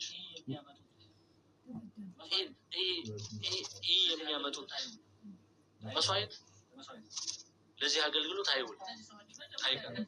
መስዋዕት እነዚህ ሰዎች መጀመሪያ ከዚያ ሴሰኝነታቸው መውጣት አለባቸው። መስዋዕታቸው ተቀባይነት እንዲኖረው ምንን የወስጀ ልስተው እንጂ ይሄ ቀይር መስዋዕት ነው የሚሆነው። ምንድን ነው ያለ ቀይር? ምን እኔ እግዚአብሔር አይበለው ምንስ ባደርግለት እግዚአብሔር አይበለው ብሎ ከሚያቀርበው ከማይረባ ስንዴ ነው ይዞ የመጣው። ራስ አስቡት፣ ይዞ የመጣው እኮ መስዋዕቱ እኮ ገበሬ ስለነበረ ይዞ የመጣው እኮ ስንዴ ነበር፣ ግን የማይረባ ጥቅም የሌለው። ለምንድነው? ከመጀመሪያ ከሀሳቡ እግዚአብሔር አይበለው ምንስ ባደርግለት ምንስ ብሰጠው ብሎ ተቀባይነት የሌለው መስዋዕት ነው ይዞ የመጣው። አቤል ግን ምን አደረገ? ቀንዱ ያልከረከረ ጸጉሩ ያላረረ ያማረ የሰመረ እግዚአብሔር ንጹህ ነውና ንጹህ ባሕሪ ነውና ንጹህ ነገር ይፈልጋል ብሎ ያማረውን እንዲያው ሲያዩት የሚያስጎመጀውን መልካም የሆነውን የሚያሳሳውን መስዋዕት ነው ይዞ የቀረበው። ለምንድነው ስንል በቃየልና በአቤል የነበረ የልብ ቀናነትና የልብ ጠማማነት ከኃጢአት የመራቅና ከኃጢአት ያለመራቅ ለዚያ ነው የቃየልን መስዋዕት ወፎቹ በተኑት የአቤልን መስዋዕት ግን ከሰማይ እሳት ወርዶ በላለት የአቤልን መስዋዕት ግን ከሰማይ እሳት ወርዶ በላለት ዘሄር ተቀበሉ መስዋዕቱ ተቀባይነት አገኘ ስለዚህ መስዋዕታችን ተቀባይነት እንዲኖረው መጀመሪያ በሰውም በእግዚአብሔርም ላይ ያመፀ ሰው ካለ የበደላቸውን ያስከፋቸውን ያስቀየማቸውን ሰዎች ይቅርታ መጠየቅ እግዚአብሔርን ንስሐ ገብቶ መለማመጥ መጾም መጸለይ መስገድ ለእግዚአብሔር ማስገዛት ሰው እዚያ በኋላ ነው እዚህኛው በነገራችን ላይ በቤተክርስቲያናችን ስርዓት ለቤተክርስቲያን ስጦታ የሚሰጥ ሰው መጀመሪያ የምትሰጠውን ስጦታ አስቀምጥና ያን የበደልከውን ወንድምህን ይቅር በለናል ከይቅርታ በኋላ ነው መስዋዕት የሚገባው ለቤተ መቅደስ ለአገልግሎት የሚመጣ ከዚያ በኋላ ስለዚህ መጀመሪያ ግን ምን ይቀድማል ይቅርታ ይቀድማል ከማምጣቱ መስዋዕቱን ስጦታውን ለእግዚአብሔር ከማበረከቱ ከማቅረቡ በፊት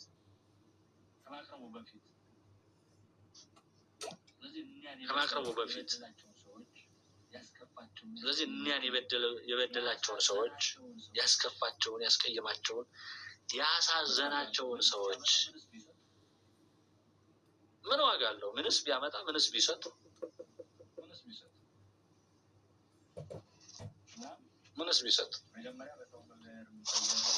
እና መጀመሪያ በሰውም በእግዚአብሔርም በሰውም ላይ ያመፀው ሰው የበደለ ሰው መጀመሪያ ያንን በደሉን ማጥፋት ማረቅ አለበት ማለት ነው ስለዚህ እነዚህን ነፍስ በመግደል በሴሰኝነት በጣዖት በማምለክ ወዘተ እነዚህ የሚሉትን እንዳይቀርቡ የተከለከለ ነው በስርዓተ ቤተክርስቲያን ለአገልግሎት በይበልጥ ለመስዋዕቱ አገልግሎት ፈጽሞ የማይቀርብ ለመስዋዕት የማይሆን ነው እና በዚህ አማካኝነት የሚመጡ አገልግሎቶች ማለት ነው ሌሎቹ ግን ያው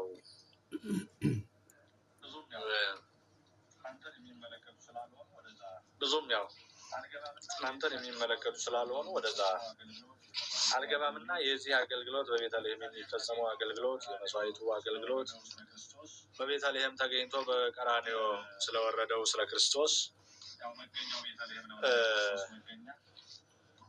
ያው መገኛው ቤተልሔም ነውና የክርስቶስ መገኛ ስለዚህ ከነዚህ አካል ናቸው ቤቶች መካከል ዋናውና አስፈላጊው ነው እንግዲህ ከቅዳሴ በፊት ደግሞ ሊደረጉ አሁን ስለሚደረጉ ጥንቃቄዎች ስጋውን ክቡር ደሙን ለመቀበል ከቅዳሴያን ጀምሮ እስከ አስቀዳሽ ድረስ ማለት ከአቀባይ እስከ ተቀባይ ስጋውን ደሙን ከሚያቀበሉት ጀምሮ እስከሚቀበሉት ድረስ ያንዳንዱ ከካህናቱ ከዲያቆናቱ ጀምሮ እስከ ታችኛው ምዕመናን ድረስ የሚያስፈልጉ ጥንቃቄዎች አሉ። እንግዲህ ካህኑ ልብስ ከመልበሱ ጀምሮ ነው ጥንቃቄ የሚያስፈልገው። የመጀመሪያው አንደኛው ካህኑ ልብስ ከመልበሱ በፊት ዲያቆኑ ማምጣቱን መሟላቱ ዲያቆናቱ መሰባሰባቸውን ጓደኛው ካህኑ መምጣቱን ቀዳሾች መሟላታቸውን ህዝቡ መቅረባቸውን ማየትና ከሁለት ቀናት በፊት አካላዊ የሆነ መንፈሳዊ ዝግጅት ማድረግ ነው። የተሰማችሁ ነው?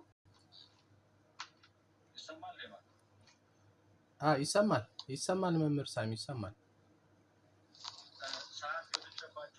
ሌባ ይሰማል መምህር ሳሚ ይሰማል። ሰዓት ገፍቼባቸዋለሁ። ብዙ ሰዓት ነው የጨረስኩትና ወደ 25 ደቂቃ ጭማሪ ወስጃለሁ ይመስለኛል። እናንተም ትንሽ እየደከማችሁ ይመስላል። እንጨምር? በኮሜንት ጻፉ። እንቀጥል? ይብቃል? በኮሜንት ጻፉ።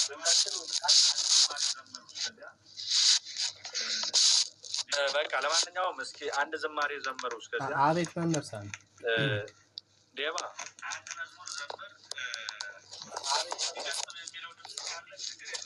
አንድ መዝሙር ዘምር ይቀጥሉ የሚለው ድምጽ ካለ ችግር የለውም ትንበሉና እንቀጥላለን። እስከዚያ ግን አንድ ዝማሬ ዘምር። አንተ ድካም ስላለ እናንተ ሁላችሁ በጋራ ሆናችሁ ዘምሩና ትንሽ ተነቃቁ። ረጅም ጊዜ ከወሰድኩባችሁ ብዙ የሚደክሙ ከስር ያሉ ይኖራሉና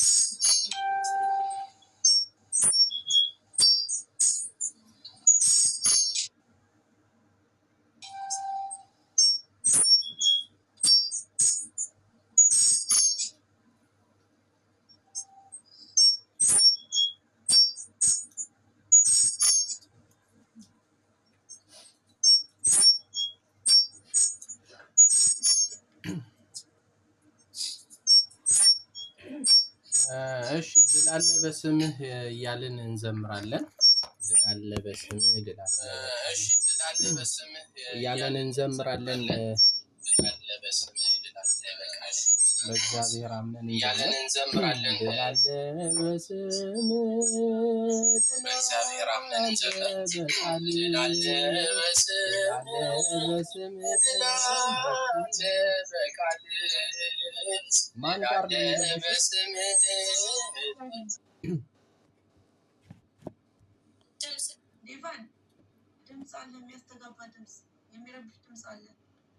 ኦኬ እሺ ይቅርታ ሪከርድ እያደረኩኝ ስለነበረ እንትኑን ለዛ ነው ያስተጋባው ይቅርታ።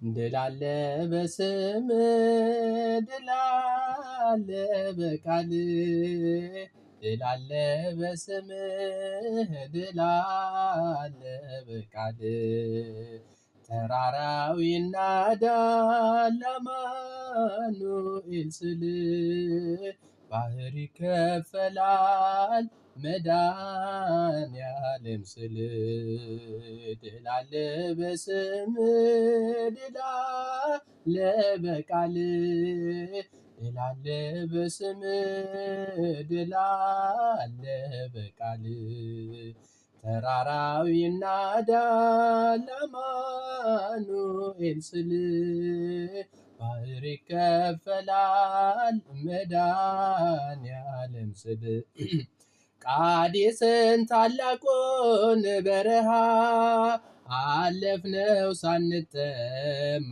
ውሃ ፈርዖንን ከባህሩ የጣለ ጌታዬ የጸና ስም ነው አምላኬ የጸና ስም ነው። ድል አለ በስምህ ድል አለ በቃል ድል አለ በስምህ ድል አለ በቃል ተራራው ይናዳል አማኑኤል ስል ባህር ይከፈላል መድኃኔዓለም ስል በእልልታ ቢፈርስ ያሪኮ ጠላትም ቢወድቅ ተማርኮ ቢሰጠን ለእኛ ከተማው የሆነው ሁሉ ባንተ ነው የሆነው ሁሉ ባንተ ነው። ድል አለ በስምህ ድል አለ በቃል ድል አለ በስምህ ድል አለ በቃል ተራራው ይናዳል አማኑኤል ስል ባህር ይከፈላል መድኃኔዓለም ስል ከክፋት ሁሉ ብናመልጥ የማራ ውሃ ቢጣፍጥ ብንበላ መና ከሰማይ ስለሆንክ ነው አዶናይ ስለሆንክ ነው ሁሉን ቻይ ድል አለ በስምህ ድል አለ በቃልህ ድል አለ በስምህ ድል አለ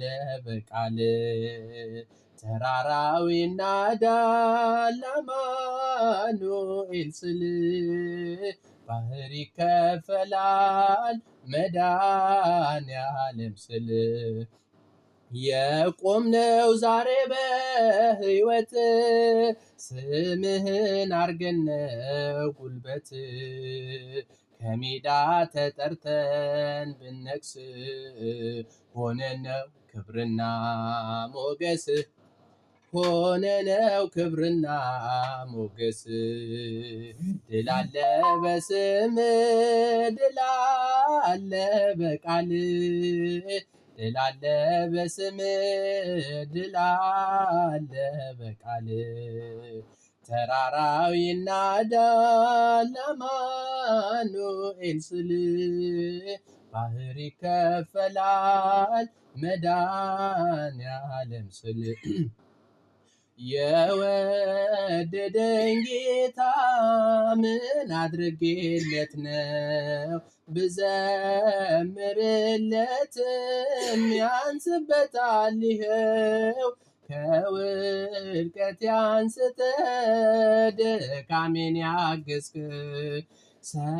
ሰባራውን ድልድይ ገጥመህ ያሻገርከኝ በኢያሪኮ መንደር ስለምን ቁጭ ብዬ ብርሃን እጅግ ናፍቆኝ ከሰው ተገልዬ የብርሃን ጌታ ወደኔ መጣና ዓይኔን አበራልኝ በእጁ ዳሰሰና የወደደኝ ጌታ ምን አድርጌለት ነው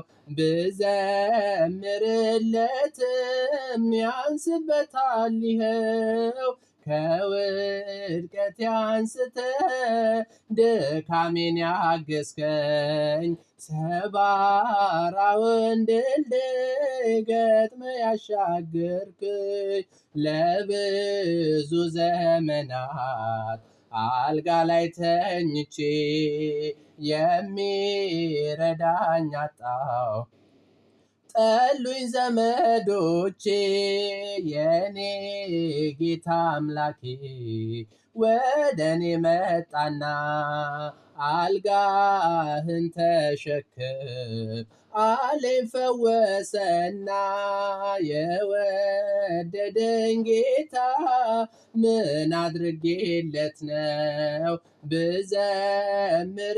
ብዘምርለትም ያንስበታል ይኸው ከውድቀቴ አንስተህ ድካሜን ያገዝከኝ ሰባራውን ድልድይ ገጥመህ ያሻገርከኝ 12 ዓመት ደም እየፈሰሰኝ ምራቅ እየተፉ ሁሉም ቢያንቋሽሹኝ የጌታዬ ልብሱን ጫፉን ብዳስሰው ኃይልም ከእርሱ ወጣ ደሜን ቀጥ አረገው የወደደኝ ጌታ ምን አድርጌለት ነው ብዘምርለትም ያንስበታል ይኸው ከውድቀቴ አንስተህ ድካሜን ያገዝከኝ ሰባራውን ድልድይ ገጥመህ ያሻገርከኝ ሰካራም ዘማዊ ወንበዴ ነበርኩኝ የአመፀኞች መሪ ደምን ያፈሰስኩኝ ዛሬ ግን ታሪኬ ጌታ ቀይሮታ ለኃያሉ ጌታ ምስጋና ይገባል የወደደኝ ጌታ ምን አድርጌለት ነው ብዘምርለትም ያንስበታል ይኸው ከውድቀት አንስተ ድካሜን ያገዝከኝ ሰባራውን ድልድይ ገጥመ ያሻገርከኝ። አሜን። ዝማሬያችንን ይቀበልልን።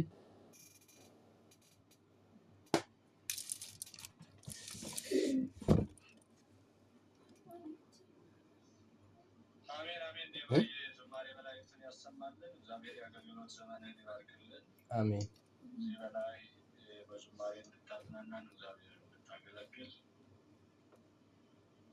እንድታመሰግን ቅድስት ቤተክርስቲያንን ደግሞ በአገልግሎት ጸንተና ቁመህ እንድታገለግል አምላካችን እግዚአብሔር ረጅም ዕድሜ ከሙሉ ጤንነት ጋር ያድልልን። እግዚአብሔር ይስጥልን፣ ጸጋውን ያብዛልን። ጊዜያችንን ስለጨረስን ትምህርቱ ያው ትንሽ መጨረስ ያለብኝ ዛሬ ትንሽ ወደኋላ እየቀረን ስለሆነ ትንሽ እንዲያውን ለእናንተ ብዙ ጊዜ ላለመጨረስ ትንሽ ልበላችሁና ልጨርስ። 10 ደቂቃ ብትሆን በቃ 5 ደቂቃ ማቆያችሁ ይቀጥላል። ሰዓት አሳልፌባችኋለሁ። እንግዲህ ይቅር በሉኝና 5 ደቂቃ ልቀጥል። ከዚህ ከቅዳሴ በፊት ሊደረጉ የሚገባቸው ጥንቃቄዎች እነዚህን ብቻ ያዙልኝና ይህን ጨርሼ ነው ያው ወደ ምዕራፍ 2 እናንተ በክፍል ስለከፋፈላችሁን ያው ትምህርተ ቤተክርስቲያን ክፍል 5 የሚል ነው ዴባ ላይ የጻፈው።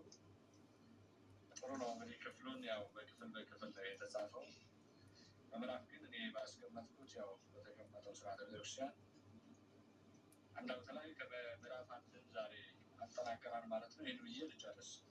ቀጣይ ትምህርታችን ምዕራፍ 2 ላይ ለመግባት እንዲመቸን በማለት ነው እና ከቅዳሴ በፊት ሊደረግ የሚገባው ጥንቃቄ የሚጀምረው ከካህኑ ነው። ካህኑ ልብስ ከመልበሱ በፊት ዲያቆኑ መምጣቱን፣ ቀዳሾቹ መሟላታቸውን፣ ህዝቡ መቅረባቸውን ማየትና ከ2 ቀናት በፊት ደግሞ አካላዊ ሆነ መንፈሳዊ ዝግጅት ማድረግ ነው።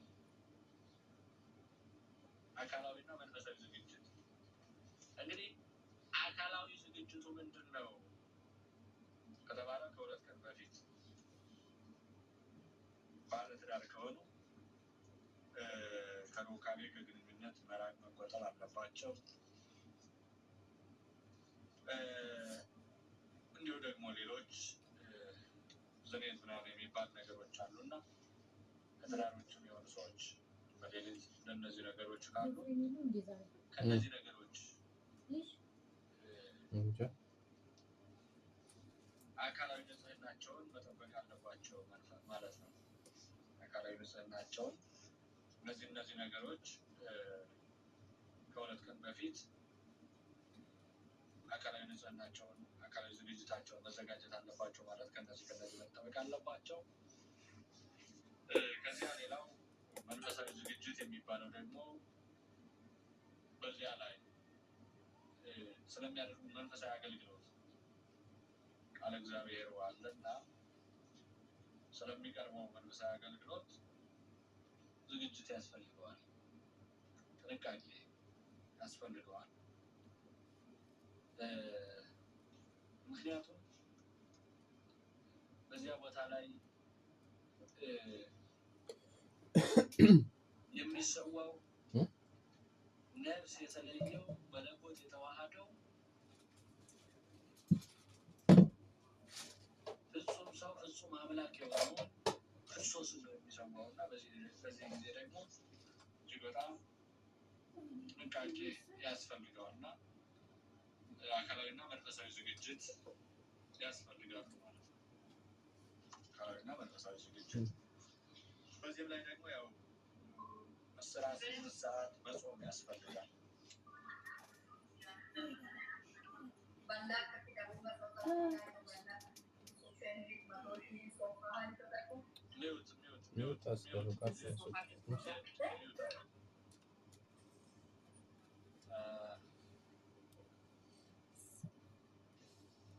እነዚህ አይነት ዝግጅቶች ያስፈልጋሉ። ለአፍ መድረስ እስኪሰማ ድረስ 18 ሰዓት መጾም ያስፈልጋል።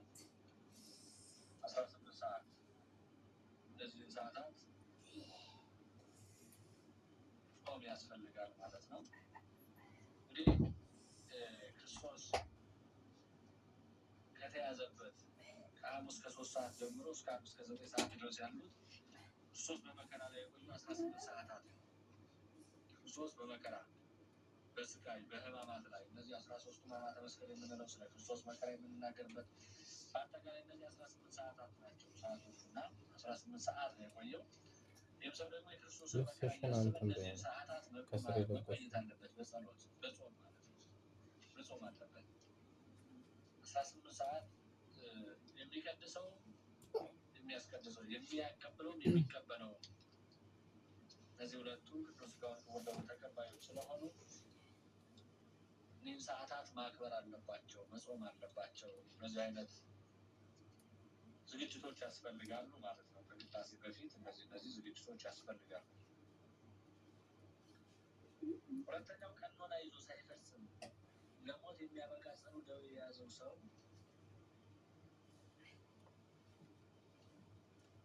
ለሞት የሚያበቃ ጽኑ ደዌ የያዘው ሰው ከቁርባን አይከለከልም።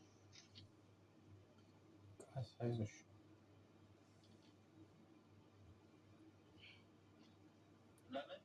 ያው ቅዱስ ሥጋውን ክቡር ደሙን ሳይቀበል መሞት ስለሌለበት። ቀኖና ይዞ ሊሆን ይችላል ሳይፈጽመው። ሌላ ጊዜ ቀኖና ይዞ ቀኖናው ሳያልቅ ሳይፈጸም ቅዱስ ሥጋውን ክቡር ደሙን ቀስ ብለሽ ተንቀሳቀሽ። ግድግዳ ይያዝ ሳይሆን ቀኖናውን ጨርሶ ቅዱስ ሥጋውና ክቡር ደሙ የዚያ የቀኖናው የንስሐው ማስተስሪያ ነው፣ የሚያስተሰርይበት ቅዱስ ሥጋውና ክቡር ደሙን መቀበልና ይህ ሰው ግን ለሞት የሚያበቃ ጽኑ ደዌ ከያዘው ያደርጋል ማለት ነው።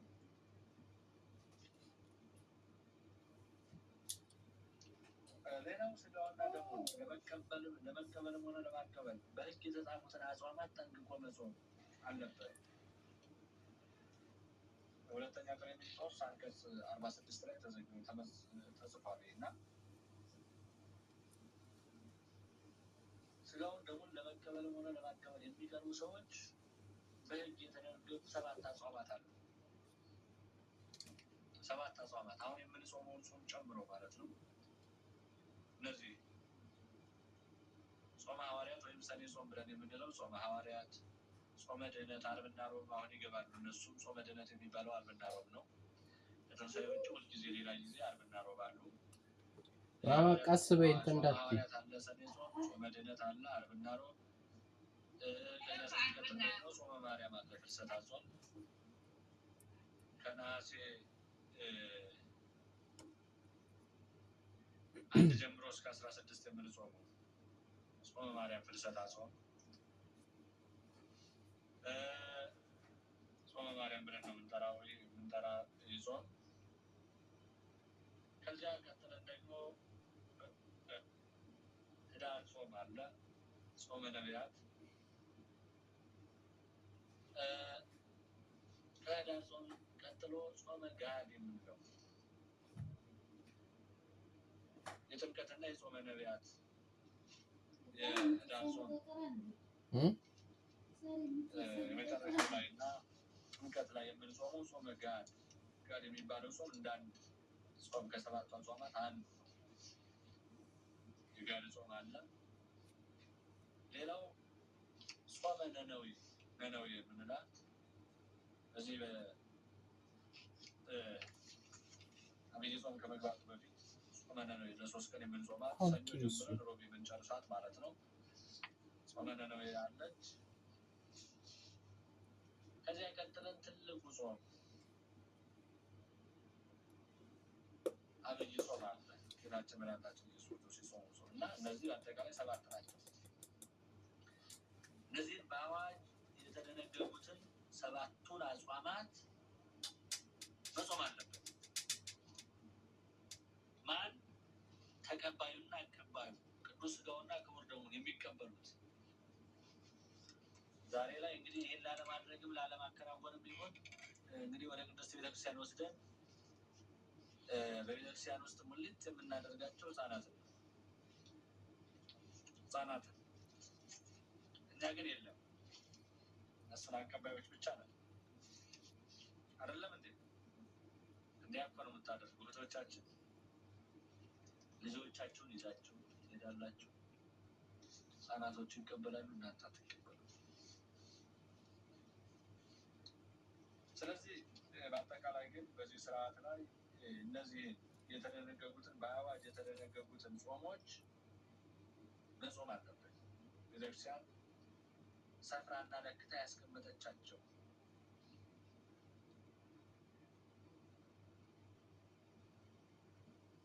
ያስቀመጠቻቸውን አጽዋማት መጾም አለባቸው። እነዚያን አጽዋማት ጾሙ ናቸው ማቀበልም መቀበልም የሚችሉት። እንግዲህ እነዚህን ማድረግ ነው ለመቀበልና ለማቀበል ማለት ነው። አራተኛው በማርቆስ ወንጌል ምዕራፍ 16:18 ላይ እንደተገለጸው ያመኑትን ከሚከተሏቸው ምልክቶች መካከል አንዱ የሚገል መርዝ ጠጥቶ በመርዙ ያለመበከ ኃይል አለው። ማን? ቅዱስ ሥጋውና ክቡር ደሙ። የሚገል መርዝ ቢያጠጧችሁ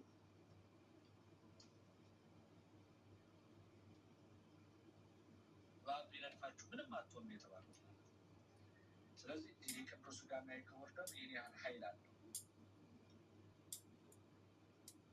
ለምን? ይህን የምንቀበለው በማመን እና ይህ የማጥፋት ኃይል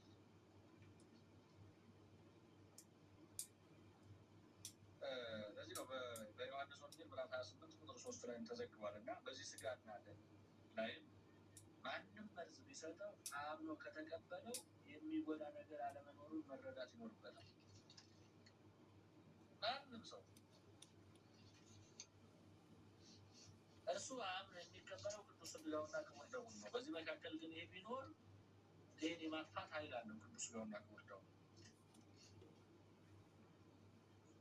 የማጥፋት ኃይል አለው።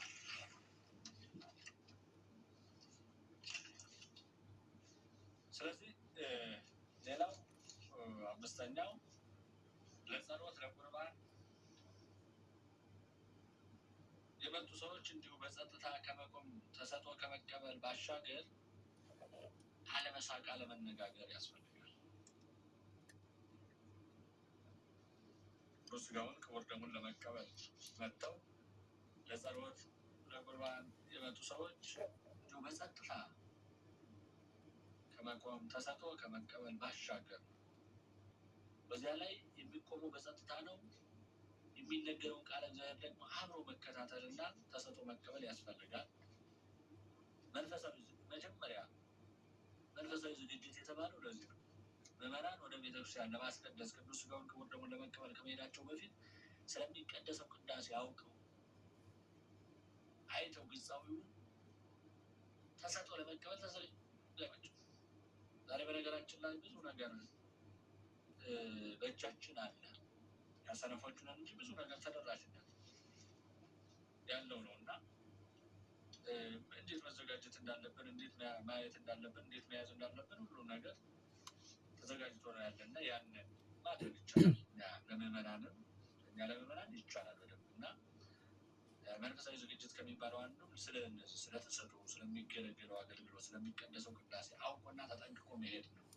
ለምን? ከዚያ ሲሄዱ ተሰጥኦ ለመቀበል ያው ተሰጥኦ የሚቀበሉ ከሆኑ አብረው ከካህናቱ ከዲያቆኑ ጋር እኮ የሚያዘሙ የሚጮሁ ከሆነ ድካምም የለባቸውም፣ አይደክማቸውም፣ ድካማቸውም ይርቃል እና እዚያ ላይ ግን ካልሆነ እንኳን አለመሳቅና አለመነጋገር የታመመ ሰው ካልሆነ በስተቀር መቀመጥ አይቻልም። በቅዳሴ ጊዜ ህመሙ የጸናበት በሽታው የበረታበት መቆም የማይችል ሰው ከሆነ።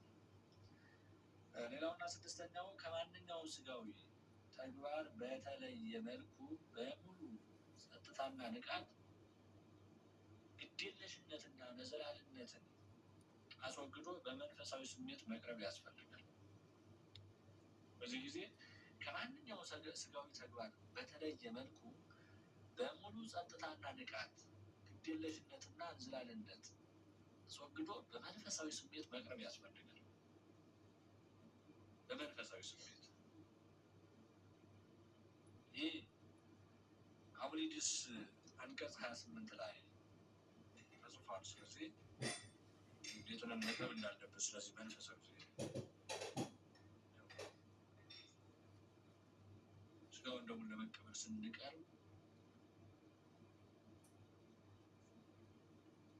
ስለ መንፈሳዊ ስሜት ግዴለሽና እንዝላልነት አይደለም አስወግዶ በመንፈሳዊ ስሜት መቅረብ እንዳለብን ፍትሐ ነገሥት ፍትሕ መንፈሳዊ በምንለው አንቀጽ 12 ላይ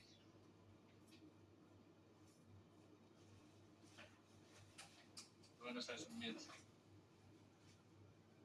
እነዚህን እንዲያው በውስጣችን ያሉትን ድካምን፣ ስንፍና እነዚህን አስወግደን በመንፈሳዊ ስሜት ጸንተን በርትተን ቁመን በአገልግሎት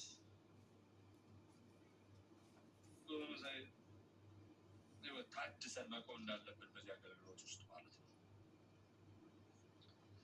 ሰባተኛው ዕድሜ ልክ ከምዕመናን የመለየት ቅጣት የሚያስከትለው ኃጢአት ደግሞ በቤተክርስቲያን ዕድሜ ልክ ከምዕመናን የመለየት ቅጣት የሚያስከትላል በቅዱስ ሥጋውና በክቡር ደሙ ስርዓት ላይ። ይህ ምንድን ነው ከተባለ ምግብ ቀምሶ በድፍረት ሥጋውና ደሙ ለተቀበለ ሰው፣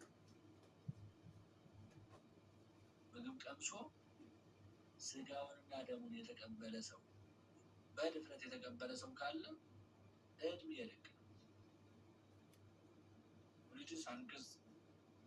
አውሊድስ አንቀጽ 28 ላይ ተቀምጧል። ዕድሜ ልክ ነው ከምዕመናን የሚለየው። ይህ የድፍረት ኃጢአት የተገዛው ምን ሆናለሁ ምን ይመጣለሁ በድፍረት የሚያደርግ ሰው ስለሆነ፣ ስለዚህ ይህ ስለሚታወቅ ሥጋውን ክቡር ደሙን ለመቀበል ያው የተቀመጠ የጾም ስርዓት አለ። ይህ ሳይሆን ግን ምግብ ቀምሶ ጭራሹን ምግብ ቀምሶ ከምግብ በኋላ ቅዱስ ሥጋውና ክቡር ደሙን የተቀበለ ነው ይህ ቅጣት የሚከተለው። ጨርሻለሁ። ስምንተኛውና ሌላው ደግሞ ከማንኛውም ምግብ በፊት ሥጋውን ደሙን መቀበል ነው። በተዋሕዶ ኦርቶዶክስ ሌሎች ስላሉ በተዋሕዶ ኦርቶዶክስ አስተምሮ ከማንኛውም ምግብ በፊት ሥጋውን ደሙን መቀበል ነው። ይህም ሁለተኛ ቀሌምንጦስ አንቀጽ 42 ላይ አባቶቻችን አሁን ያልነው አውሊድስም ላይ 28 ላይ ተቀምጧል። የተዋሕዶ ኦርቶዶክስ ከሌሎች ካቶሊክ አይነት ቤተ እምነት ከሌሎች ከተለያዩ ቤተ እምነት የተለየች ስለሆነች ሌሎችም ክርስቲያን ተብለው ነው የሚጠሩ። የእኛ ክርስትና ግን ከእነዚህ የተለዩ ስለሆነ ነው እና ለምን አታወርደውም ቁምጣው? ዘጠነኛውና የመጨረሻው ደግሞ ሰው ራሱን መርምሮ በራሱ ከፈረደ እግዚአብሔርም ሆነ ሰው መጻሕፍትም ቢሆኑ የሚፈርድበት የለምና ንጹሕ መሆኑን ለማወቅ ሁልጊዜም ራሱን በመመርመር ይልቁንም በጾም ወራት ቅዳሴ ውሎ ስለሆነ ሳይበል መቆየትን መገንዘብ ይኖርበታል ማለት ነው። ይህ ሐዋርያው ቅዱስ ጳውሎስ ባስተማረበት በአንደኛ ቆሮንቶስ ምዕራፍ 11 ቁጥር 31 ጀምሮ ንጹሕ መሆኑን ለማወቅ ምንጊዜም ራስን መመርመር ይልቁንም በጾም ወራት ስለሚደረገው ጥንቃቄና ጾሞ ማስቀደስ መቆም እንዳለብን ሐዋርያው ቅዱስ ጳውሎስ በዘመኑ ለነበሩ ክርስቲያኖች በደንብ አድርጎ ያስተማረበት ነው እና እንግዲህ በአጠቃላይ ነካነካ እያደረግን ያለነው ያው ስርዓት ስለሆነ ስለምናደርጋቸው ማድረግ ስላለብን ጥንቃቄ ዛሬ ቅዱስ ሥጋውን ክቡር ደሙን እንደምንቀበል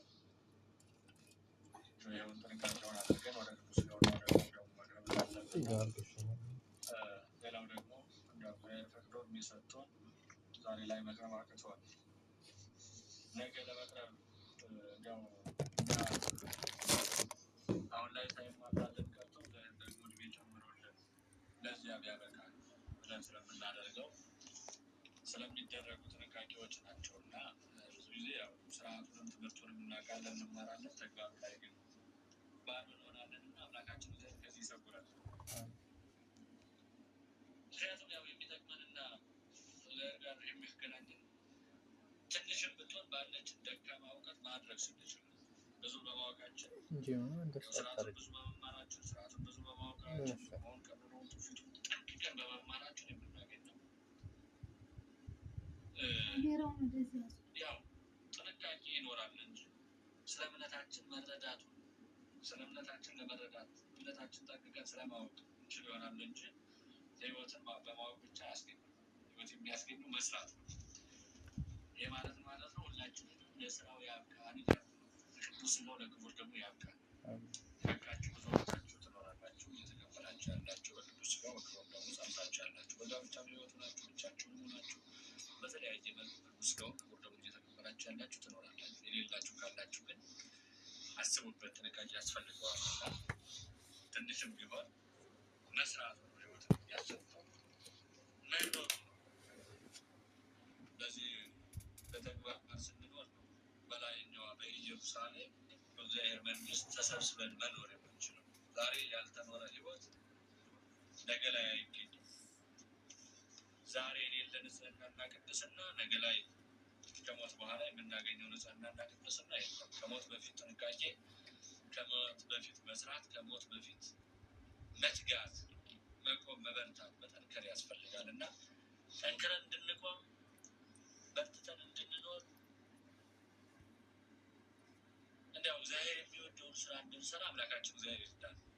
ከሁላችሁ ከእኛ ከአስተማሪዎቹ፣ ከእናንተ ከተማሪዎቹ፣ ከእኛ ከካህናቱ፣ ከእናንተ ከምዕመናኑ፣ እኛ በቤተ መቅደሱ ከምንቆሙ እናንተ በቅድስቱ ከምትቆሙትም የጠፋ ይሄ ነው መልካም ስራ ነው። ብዙ ጊዜ በአዋቂዎቹ መሳሳት በዝቷል፣ በእኛ ድፍረት በዝቷል። የድፍረት ኃጢአት እየገዛል ነው። የድፍረት ኃጢአት አውቀነው ምን እንሆናለን፣ ምን እናደርጋለን። ስለ አንዷ ስርዓት መጀመሪያ ስለማወቅ በጣም እንጠነቀቃለን። ለመስራት ግን ለማወቅ የተነገርነውና የተጠነቀቅነውን ያህል ለመስራት አንጠነቀቅም። ከባዱ ነው። ስትቆም ይሻልሻል። ለማወቅ ለመስራት ሳይማሩ ስርዓቱን የሚያከናውኑት አባቶቻችን መጽሐፍ ቅዱስ ሳያውቁ በገጠሩ ያሉ አባቶቻችን በተግባር ነው የሚኖሩት። ህይወታቸው የተስተካከለ ጭምትነት ያለ እኛ ያነበብን እኛ የተማርነው ሳይማሩ አስተምረውን፣ እኛ ግን እነርሱ ሳይነቱ እኛ እንድናነባ ነበር፣ እንድንረዳ ተምረን እንድናውቅ አውቀን እንድንናገር አድርገውን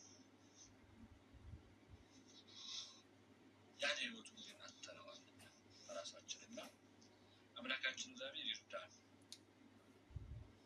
በመታዚያት እግዚአብሔር ይሰውራል። ከባድ ሆኖብናል። ያወቅነውን መኖር አቅቶናል። እግዚአብሔር ጋር አብሮ መኖር ተስኖናል። አብሮ መኖር አምላካችን ብለን እግዚአብሔር ተጠግተን ሁሉም ሰጭነቱን እያወቅ እንደሚሰጠን በእምነት ግን ማድረግ አቅቶናል። ሁሉም ሰጭ እንደሆነ እናውቃለን። ሰጭነቱን ግን በእምነት መቀበል አቅቶናል። ሁሉን አድራጊ እንደሆነ እያወቅ ያደርግልናል ብለን መታመን ተስኖናል እና ሁላችንንም እግዚአብሔር ይርዳን ለማለት ያክል ነው። ምዕራፍ አንድን አጠናቀን ጨርሰናል። እንደምታዩት ደግሞ በክፍል 5 ደርሰናል። ቀጣይ ክፍል 6 ነው የሚሆን ዴባ ነው አይደለ? አዎ ያው ለመከታተል የተማርናቸውን ክፍለ ጊዜ እንደ ክፍለ ጊዜ ነው የያዝነው። እኛ ችግር የለውም። ጥሩ፣ በጣም ጥሩ። ጥሩ ነው፣ ተቀብያለሁ። ጥሩ መልካም ነው። ክፍል 6 እንጀምራለን። ቀጣይ ትምህርታችን ማለት ነው ዓርብ ነው የሚሆነው። እንዴት ጸሎተ ቅዳሴ በስንት ይከፈላሉ የሚሉትን ከፋፍለን እናያለን እና ጸሎተ ቅዳሴን ከፋፍለን እናይና ከዚያ በኋላ ደግሞ እያልን ወደ ምስጢራቱ ወደ ምኑ እንግዲህ በዶግማ በቀኖና በትውፊት የሚተላለፉትን ስርዓቶች ወደዛ እየገባን እያየን እንሄዳለን እና ያው ጊዜያችንን ለመጠቀም ቶሎ ለመሄድ እንሞክራለን። ይህ ደግሞ የሚስተካከለው ነገር እግዚአብሔር ይርዳንና በእኛም በኩል ከሆነ ጥንቃቄ የሚያስፈልገው የኔትወርክ መቆራረጥ መውጣት ምናምን ነገሩ እንዳይኖር ከዕለት ዕለት ለምን እንደሆነ ቁጥራችን እያነሰ ነው መሰለኝ እየሄደ ያለውና